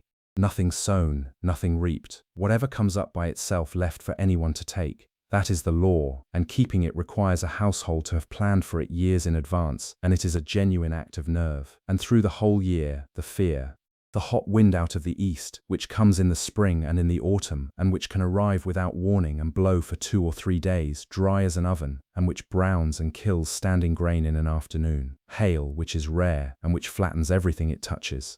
Mildew in a wet spring, and blight, and rust on the wheat. And the locusts, which come in some years and not in others, and which arrive as a shadow on the horizon and leave a landscape with nothing green in it at all. None of this can be prevented, not one part of it. A family can work perfectly, plow straight, sow well, prune correctly, and lose everything in a week to something they watched arrive from a hillside. That is the condition. Everyone here lives inside it, and it is why the language of these people about rain and harvest and blessing is so concrete, and why nobody in this village would think of a good year as luck. Chapter 10. Coins and wages. There is a small worn purse tied into the belt, and in it there is almost nothing. That is not a comment on this particular household. Money is scarce in a village. Most of what moves between people here never becomes a coin at all. A man mends a yoke and is owed a day of labor at harvest. A woman gives eggs and is given cheese. Grain moves against oil, oil moves against wool, and the whole thing runs on memory and on the fact that everyone will still be here in 10 years. Coins matter when you deal with the outside, when you go to the town, when the tax is collected, when you buy the one thing nobody here can make. So open the purse and look at what is in it. The important number first. A day of work by an ordinary laboring man is worth 1 silver coin, a denarius. That is the unit everything else is measured against, and every person in this village knows it in their body the way you know what an hour of your own time is worth. It is not a large coin, it is smaller than you expect, thin, silver, about the width of a thumbnail. On one side there is the head of the emperor in profile, and around the edge his name and his titles, and among those titles is one that describes him as the son of a god. Every person here handles that object and reads that claim, or has it read to them, and puts it in their belt and goes home. What they think about it is a private matter and is not discussed at the spring. The silver coins are not what a village person usually holds. What they hold is copper, and there is a small ladder of it. There is a bronze coin worth a 16th of a day's wage, below that one worth a 64th. And at the bottom there is the smallest coin that exists anywhere in this world, a thin scrap of struck bronze, barely a coin at all, worth about 128th of a day's labor. That smallest one is what a poor person actually has, not 1 silver coin, 2 of those. You can put numbers on things. 2 of the small birds, the ones strung together in the market, cost one of the middling copper coins. If you buy 4, you get a 5th thrown in, because at that size nobody bothers with the arithmetic, and the seller wants you gone. A loaf, a jar of oil, a measure of grain, all of it is priced in copper for ordinary people and in silver for anything substantial. A sheep is many days of wages, an ox is a serious investment, and a family may own a share of one. A boat is a family's capital. Now the special coin. Every adult male owes a payment each year toward the temple, and that payment must be made in a particular currency, a heavy silver coin minted in a city on the coast to the north. The reason is purity. That coin is more reliably silver than the others, and the payment is fixed by weight, so it must be paid in the thing whose weight can be trusted. The awkwardness is that this coin carries the image and the name of a foreign god, and everybody knows it, and it is used anyway because the alternative is a payment in debased metal, and the weight is judged to matter more than the picture, which creates a trade. Somebody has to sit at a table and exchange the coins that people carry for the coin that the payment requires, and that person takes a percentage, and the percentage is set by him. There is nothing dishonest about the existence of the job. There is a great deal of opinion about the rate. Now what money looks like when you handle it. Coins get clipped, slivers shaved off the edge of a silver piece, and the sliver kept, and the coin passed on lighter than it should be, so coins get weighed. A careful trader has a small balance and a set of weights and uses them, and a person accepting silver looks at the edge. Weights themselves are a problem. A merchant may carry 2 sets, one for buying and one for selling, and the law has a great deal to say about this, which tells you how often it happened. There is no bank. There is nowhere to deposit anything, so money is hidden, buried in a jar under the floor of the house, buried in the corner of a field, which is genuinely common, and which means that from time to time somebody digging finds somebody else's savings from 40 years ago, and the question of who that now belongs to is an interesting one that people enjoy arguing about. A person going on a journey with money on them wears it in a knotted cloth in the belt and does not sleep well. Now the taking. The obligations on this household in a year stack up like this. There is a tax on the land, assessed on what it produces. There is a tax on the person, owed simply for existing. There are tolls on the roads and at the borders between the territories of different rulers, payable on goods moved. There is the annual temple payment. And there are the tithes and the first fruits and the portions set aside under the law. Put together, a large fraction of everything this family grows leaves them. Estimates vary, and arguments about the exact figure will go on forever, but nobody who has looked at it thinks the burden was light, and that is in a good year. In a bad year, the tax does not fall proportionally, because the assessment was made on the land and not on the harvest. Now the collectors. The tolls and the customs are farmed out. A man bids for the right to collect in a district, pays the sum up front, and then collects. Whatever he takes above what he paid is his. That is the whole system, and it explains the reputation exactly. He is not disliked because he is greedy, or not only for that. He is disliked because he has taken the side of the occupying power against his own village, and because the amount he takes is at his own discretion, and because there is nowhere to complain. He sits in a booth on the road or at the edge of a town, and everything that passes stops. He is also usually rich, now debt, which is how families lose everything. A poor year, the seed grain is eaten, there is nothing to sow. So a man borrows from a wealthier neighbor or from a landowner, and he gives a pledge against it. If he has nothing else, he pledges his cloak, and here the law steps in and says the cloak must be given back at sunset because a man must have something to sleep under, and the lender must go and ask for it again in the morning if he wants it. That rule exists because the situation is common. If it goes further, he pledges the land, and if he cannot pay, the land goes, and once a family's land is gone, it does not come back. They become tenants on ground their grandfather owned, paying a share of the harvest to somebody who lives in a city, or they become day laborers with nothing at all. This is not rare, and it is not a story. It has been happening across these hills steadily for generations, and it is the quiet background of everything. Which brings you to the men standing in the market at first light. They own no land and have no trade.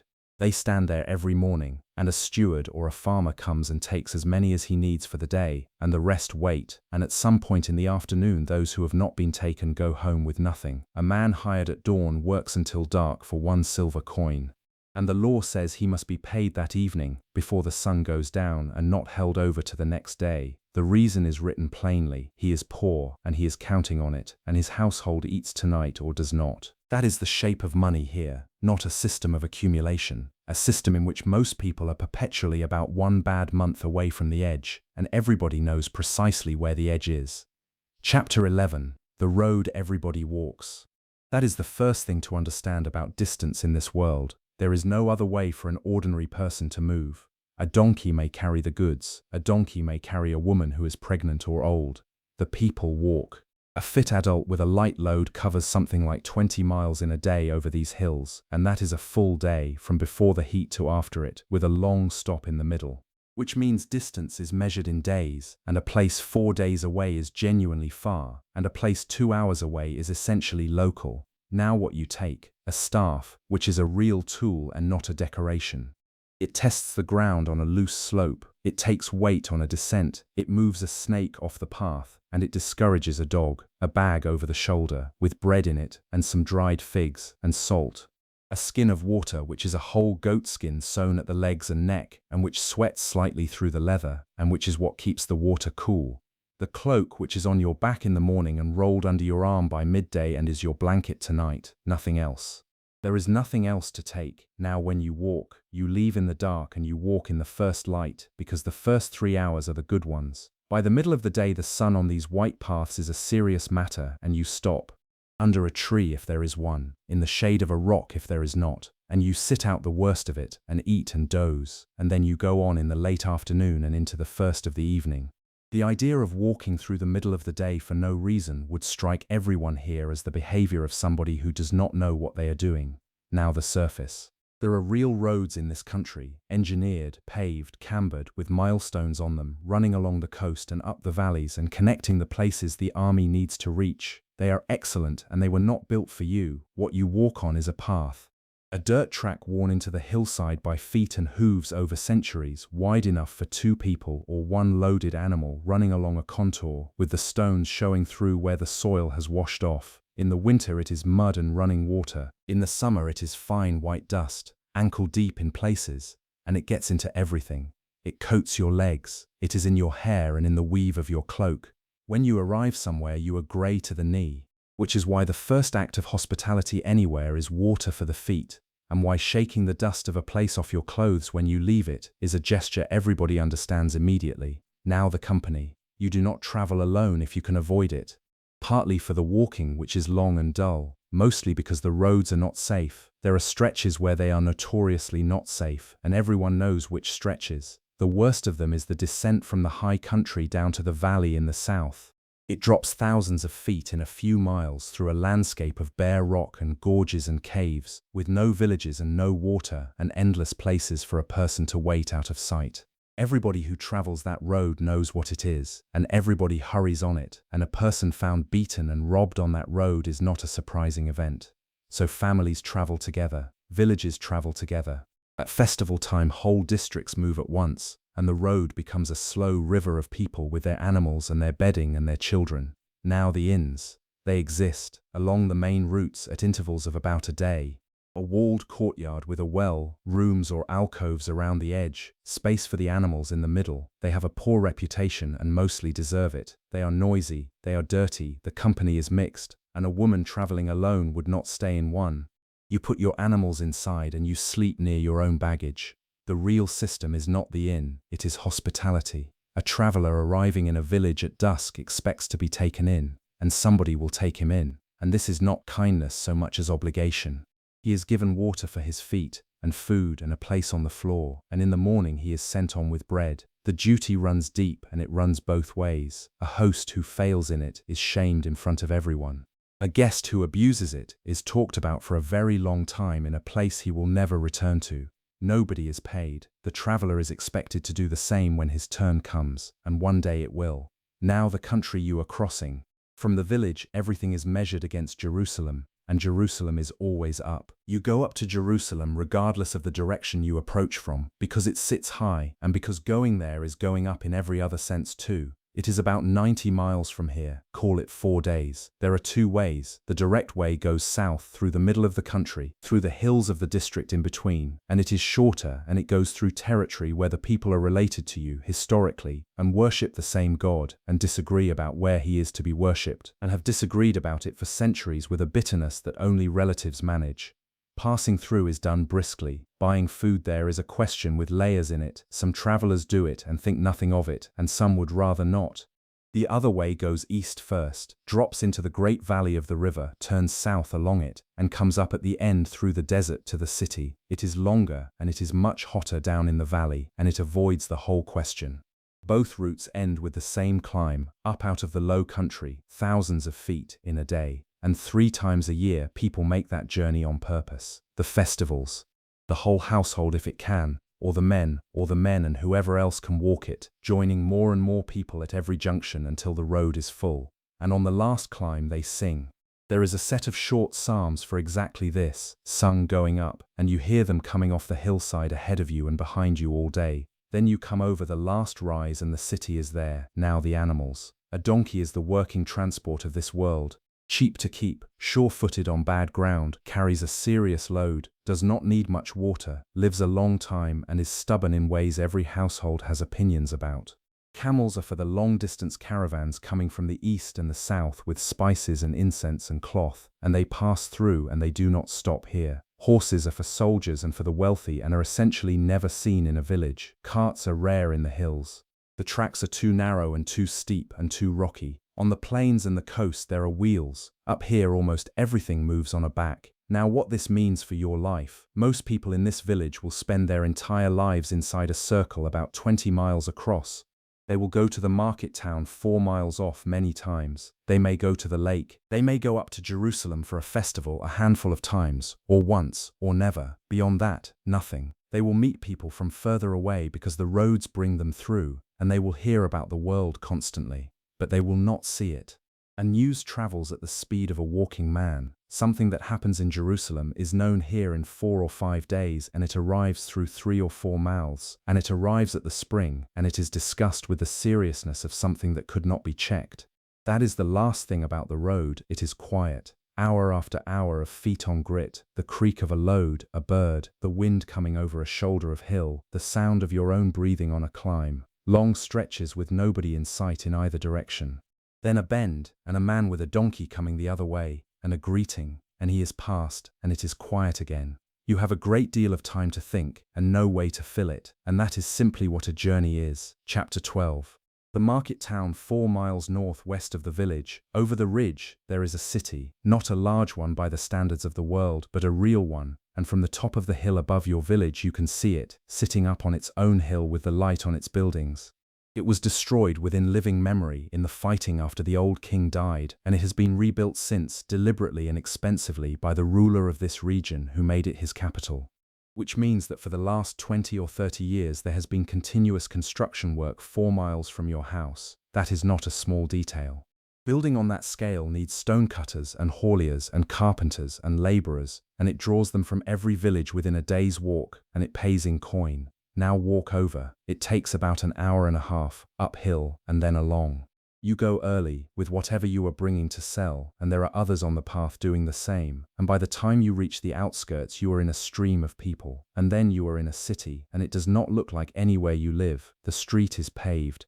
actually paved with fitted stone, and there are curbs, and there is a drain beneath it. Along it there are columns, a colonnade running the length with shade under it, and shops set back into the buildings behind. The buildings are built of dressed stone, cut square, with mortar and with plaster, and some are 2 stories, and some have mosaic floors inside them, and the doorways are wide.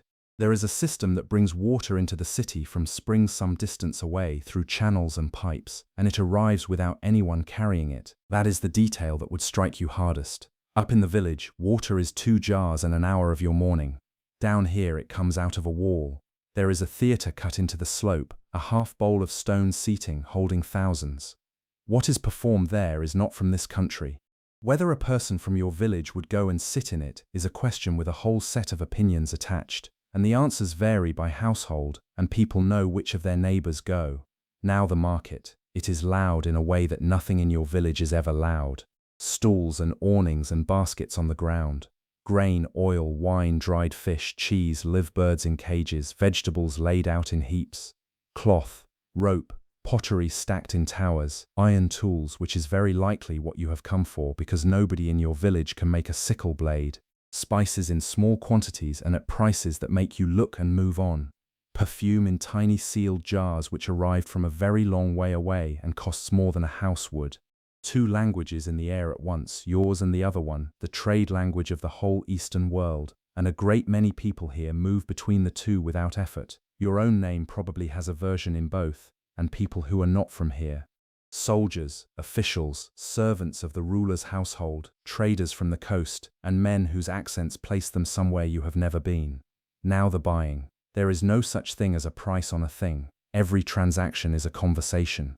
It has a shape, it has an opening move, it takes longer than seems necessary, and to skip it is to insult the seller and to overpay. Everything is measured, and the measuring is where the trouble is. Grain into a measure and leveled off, or heaped. And the difference between leveled and heaped is worth arguing about. Oil poured into your own jar, anything valuable weighed on a balance, and the weights are stones, and the honesty of a merchant's stones is a matter of reputation.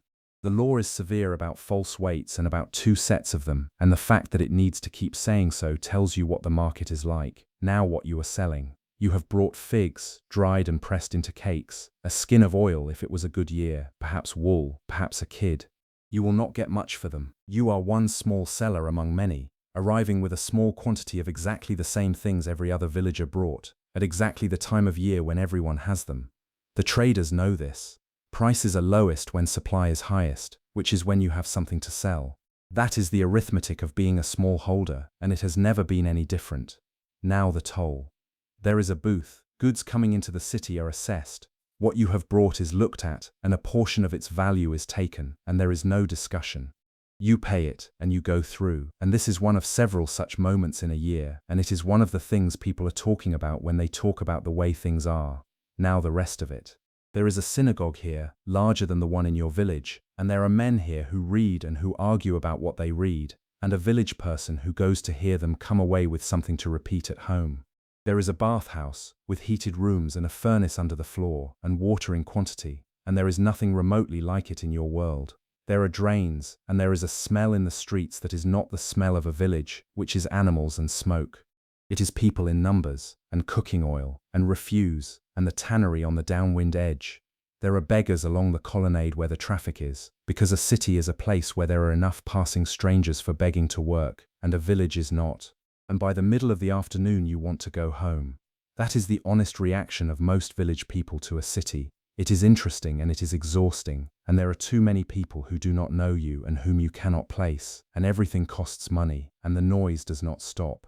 You have your salt, and the iron blade you came for, and a length of cloth if the year has been kind, and the empty basket that had figs in it. You walk back out through the gate and down onto the path. And within 20 minutes the noise is behind the shoulder of the hill and there is nothing but the sound of your own feet again, and you have the thing that is actually worth the most, which is what you heard. Who has been appointed to what?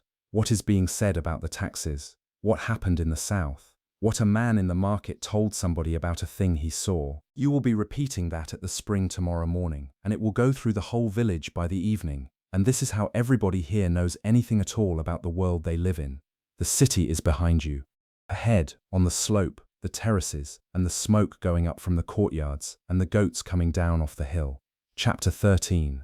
When someone was ill, nobody here knows what makes people sick. That is not stupidity. It is simply that the information does not exist yet, anywhere in the world, and will not for a very long time. There is no concept of an organism too small to see. There is no idea that water can carry disease, or that flies can, or that a wound goes bad because something got into it. What people have instead is a great deal of accumulated observation, some of which is accurate and some of which is not, and no way to tell which is which. So start with what people actually suffer from. Eye disease, first, because it is everywhere. There is a chronic infection of the eyelids that spreads by touch and by flies and by shared cloth. And in a place with dust and heat and flies and shared cloth, it spreads without effort. It begins as irritation. Over years it scars the inside of the lid, and the lashes turn inward, and every blink scratches the surface of the eye, and eventually the eye clouds over. That is why there are blind people in every village, and why many of them went blind slowly, over decades, and knew it was coming. Then fever. Down in the valleys and near standing water there is a fever that comes in cycles, hot and then shaking and then hot again, that recurs for years and leaves a person weak and yellowish. The link to the low, wet places is understood, the reason is not. Then the gut. Bad water, food kept too long in heat, hands that are washed ritually but not with soap. Dysentery is common and it kills children and old people, and it is one of the reasons a household loses an infant. Then parasites, which almost everyone carries some of. Then the teeth.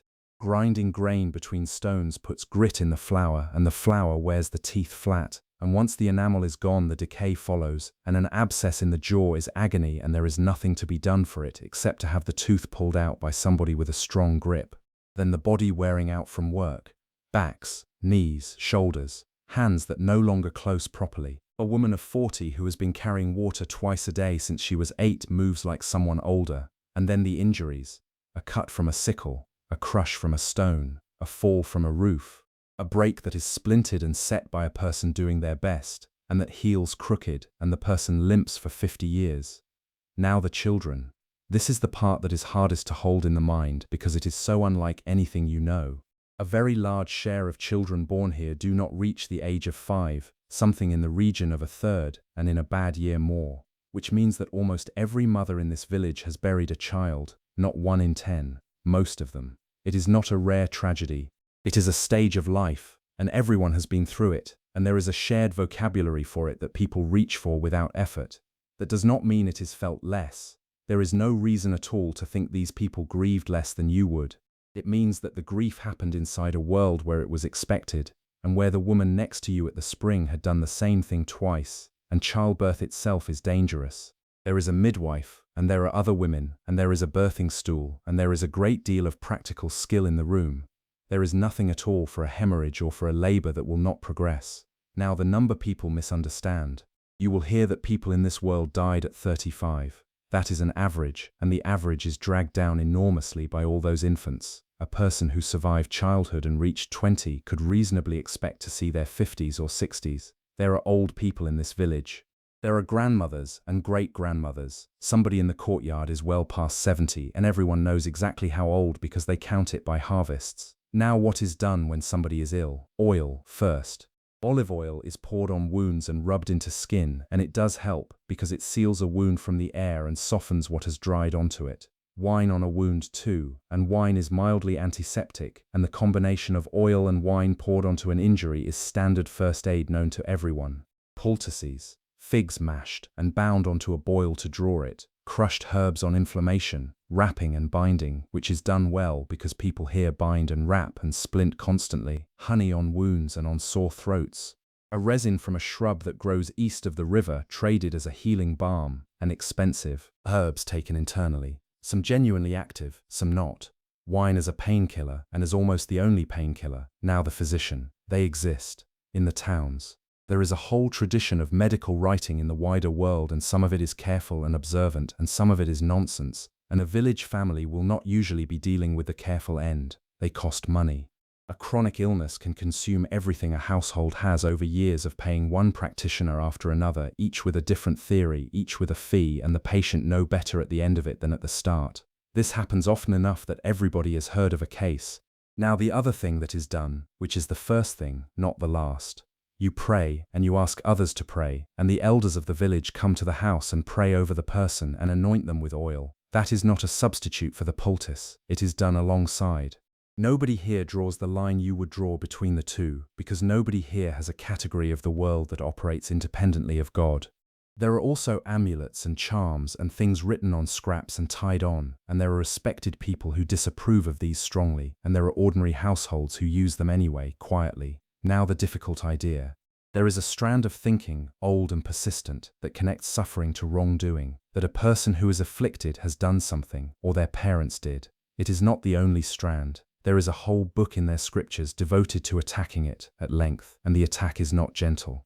But it persists, because it is comforting, because it makes the world make sense, and because it means the healthy can believe themselves safe. So a person who is sick for a long time in this village carries two burdens: the illness and the quiet question in other people's eyes. Now the skin.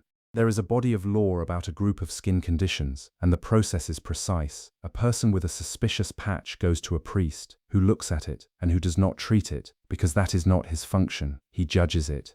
If it is doubtful, the person is shut away for a week and looked at again and again. If it is judged to be the condition, that person is put outside the village, living apart, in the caves or the tombs or a shelter on the edge, with their clothing torn and their head uncovered, and required to call out a warning when anyone approaches so that no one comes near by accident. This is not primarily about contagion, though there is a public health effect. It is about ritual purity, which is a different category, and which touches everything. The person is not simply ill, they are outside the community's life entirely. They cannot enter a house, cannot join the gathering, cannot be touched. Their family is still 400 paces away. They can see the smoke from their own courtyard.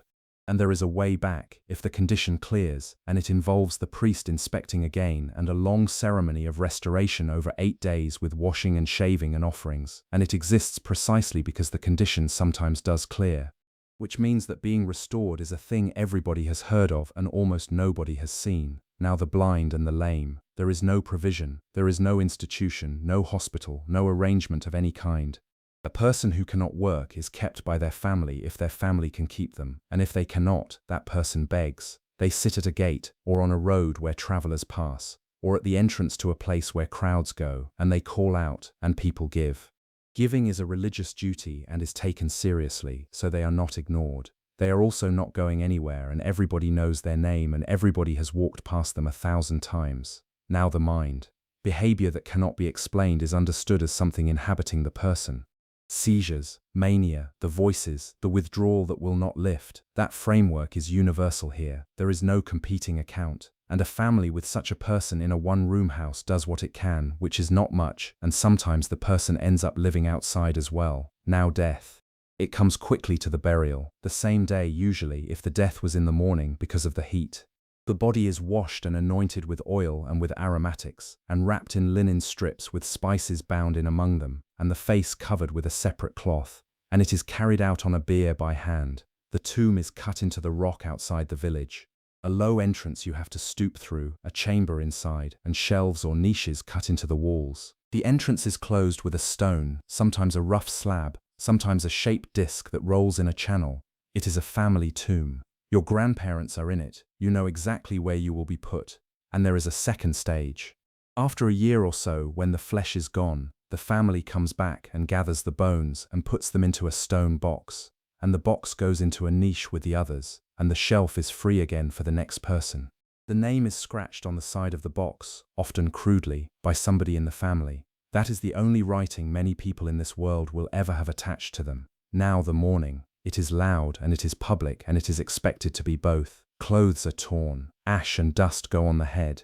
There is wailing and it is not restrained, and women who are skilled at it are hired to lead it. And there are flute players, and even a poor household is expected to manage a couple of them.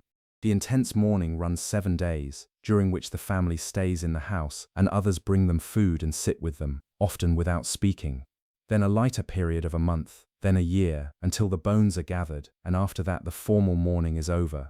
And then life continues, and the person is spoken of, and the tomb is a quarter of an hour's walk away, and everybody in this village has stood inside it. Chapter 14. The 7th day you can feel the 6th day being different from the moment you wake. There is more of everything. More grinding because tomorrow's bread has to be made today as well as today's. More water because the jars must be full and nobody will go to the spring tomorrow. More cooking, and cooking of a kind that will hold. The whole day leans forward into the evening. By the middle of the afternoon, the courtyard is busy in a way it is not on other days. The oven has been fired twice. There is a pot that has been set to cook slowly and will be wrapped in cloth and buried in the warm ash so that it is still hot tomorrow, because tomorrow nothing may be kindled. The lamps are filled and their wicks are trimmed and set ready, because tomorrow they may not be lit either, and one lit before the boundary will burn on into the night. The floor is swept properly, the good garment comes out of the chest, and everybody is watching the light. Now the boundary.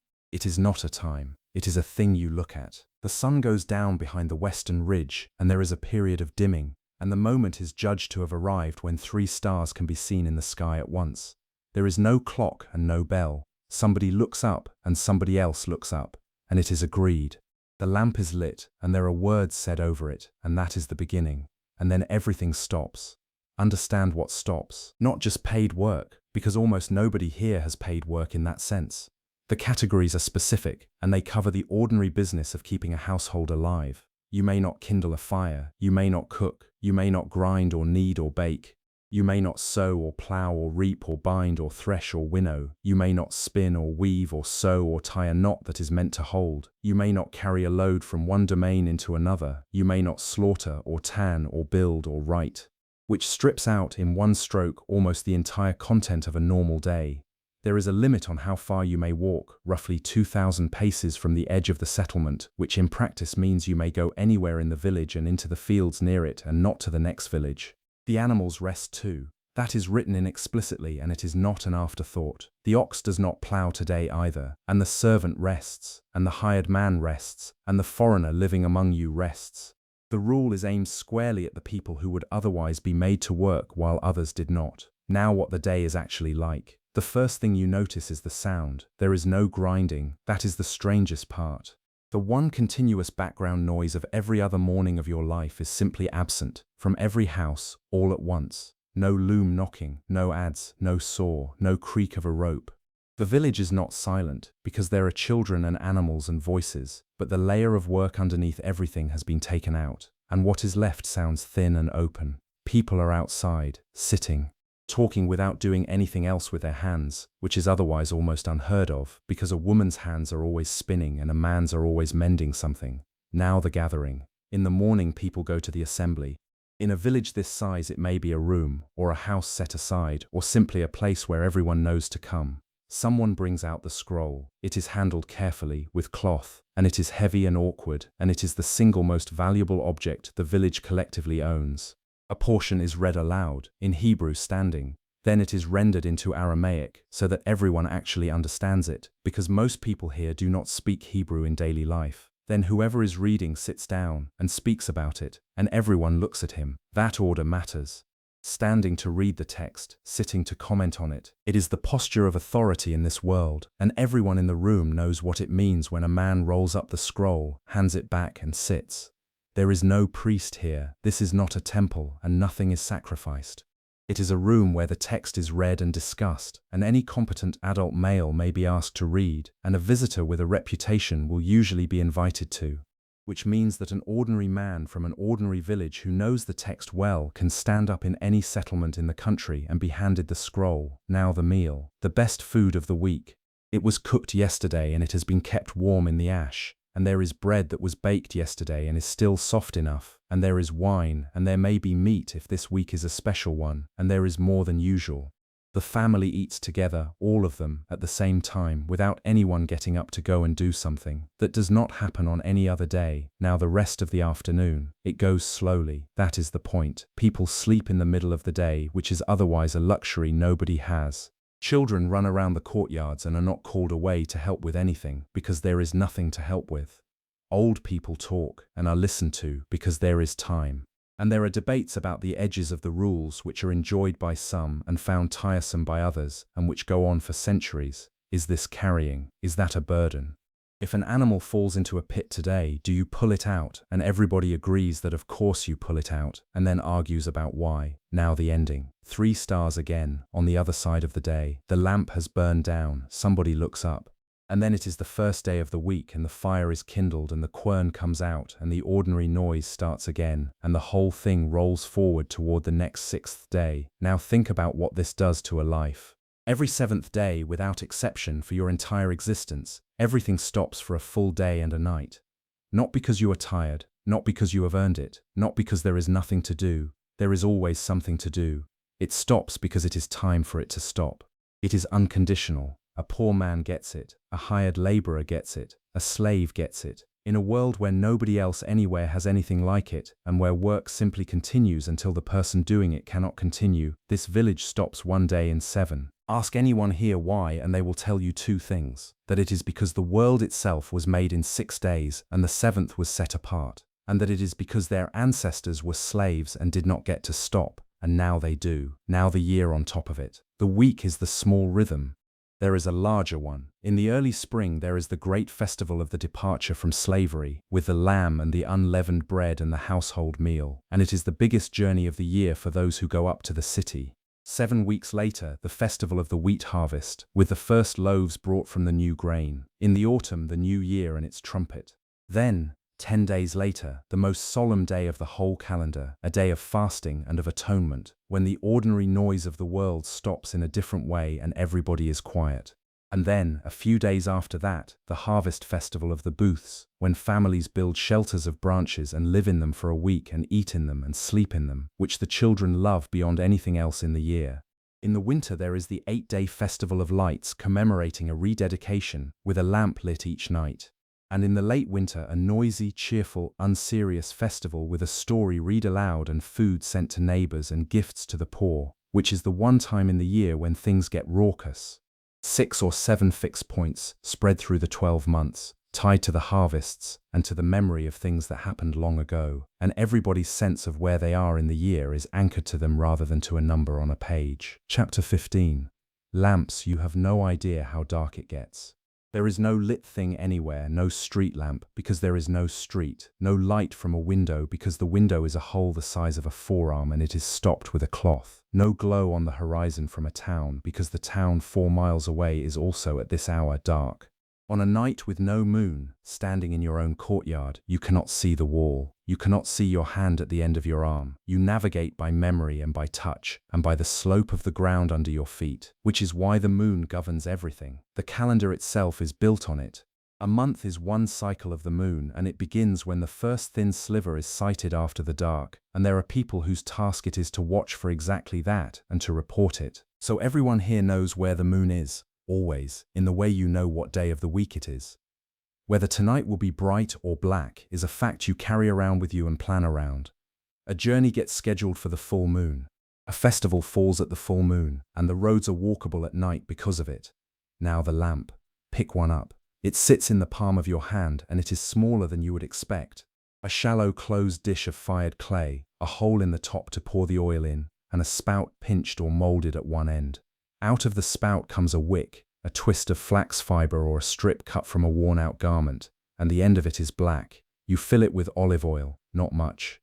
It holds a few spoonfuls, and it burns for 2 or 3 hours, and then it needs filling again, and if it runs dry it goes out and you are in the dark. Now the light it gives, one small flame, no bigger than the top of your thumb, yellow, and it moves in any draught. It does not light a room. It lights a small sphere around itself, and it makes the walls beyond that sphere flicker, and it throws shadows that are far bigger than the objects making them. You cannot read by it comfortably. You cannot do fine work by it. You can find your way across the room. You can see the faces of the people sitting closest to you and not the faces of the ones across from you. That is the entire lighting technology of this world, and it has not changed in a very long time, which is why the lamp goes in a niche. Look at the wall of the room and you will see them.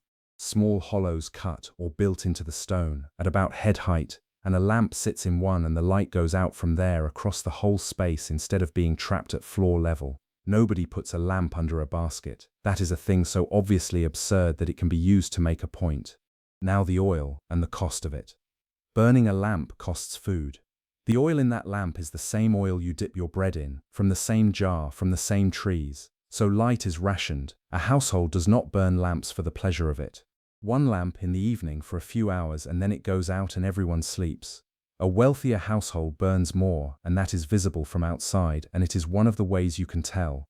And in many houses there is one lamp that is kept alight all night, small, low, on the least oil that will sustain a flame, partly so that nobody wakes in total blackness and cannot find the door, partly for a reason nobody quite articulates, which is that a house with a light in it is a house that is still going. To let the lamp of a household go out entirely is a phrase people use about a family that has ended. Now the tending. A wick chars as it burns and the flame gets smoky and dim, so it is trimmed. Somebody leans in, pinches the black end off, adjusts how much is showing, and the light steadies and brightens. A wick that has almost gone out, smouldering rather than burning, giving off smoke and no flame, can usually be brought back. You do not pull it out and throw it away, you coax it. The smell of the room is oil smoke and hot clay. Over years the ceiling above the lamp niche goes black with soot, and everyone's ceiling has that mark. Now going outside at night.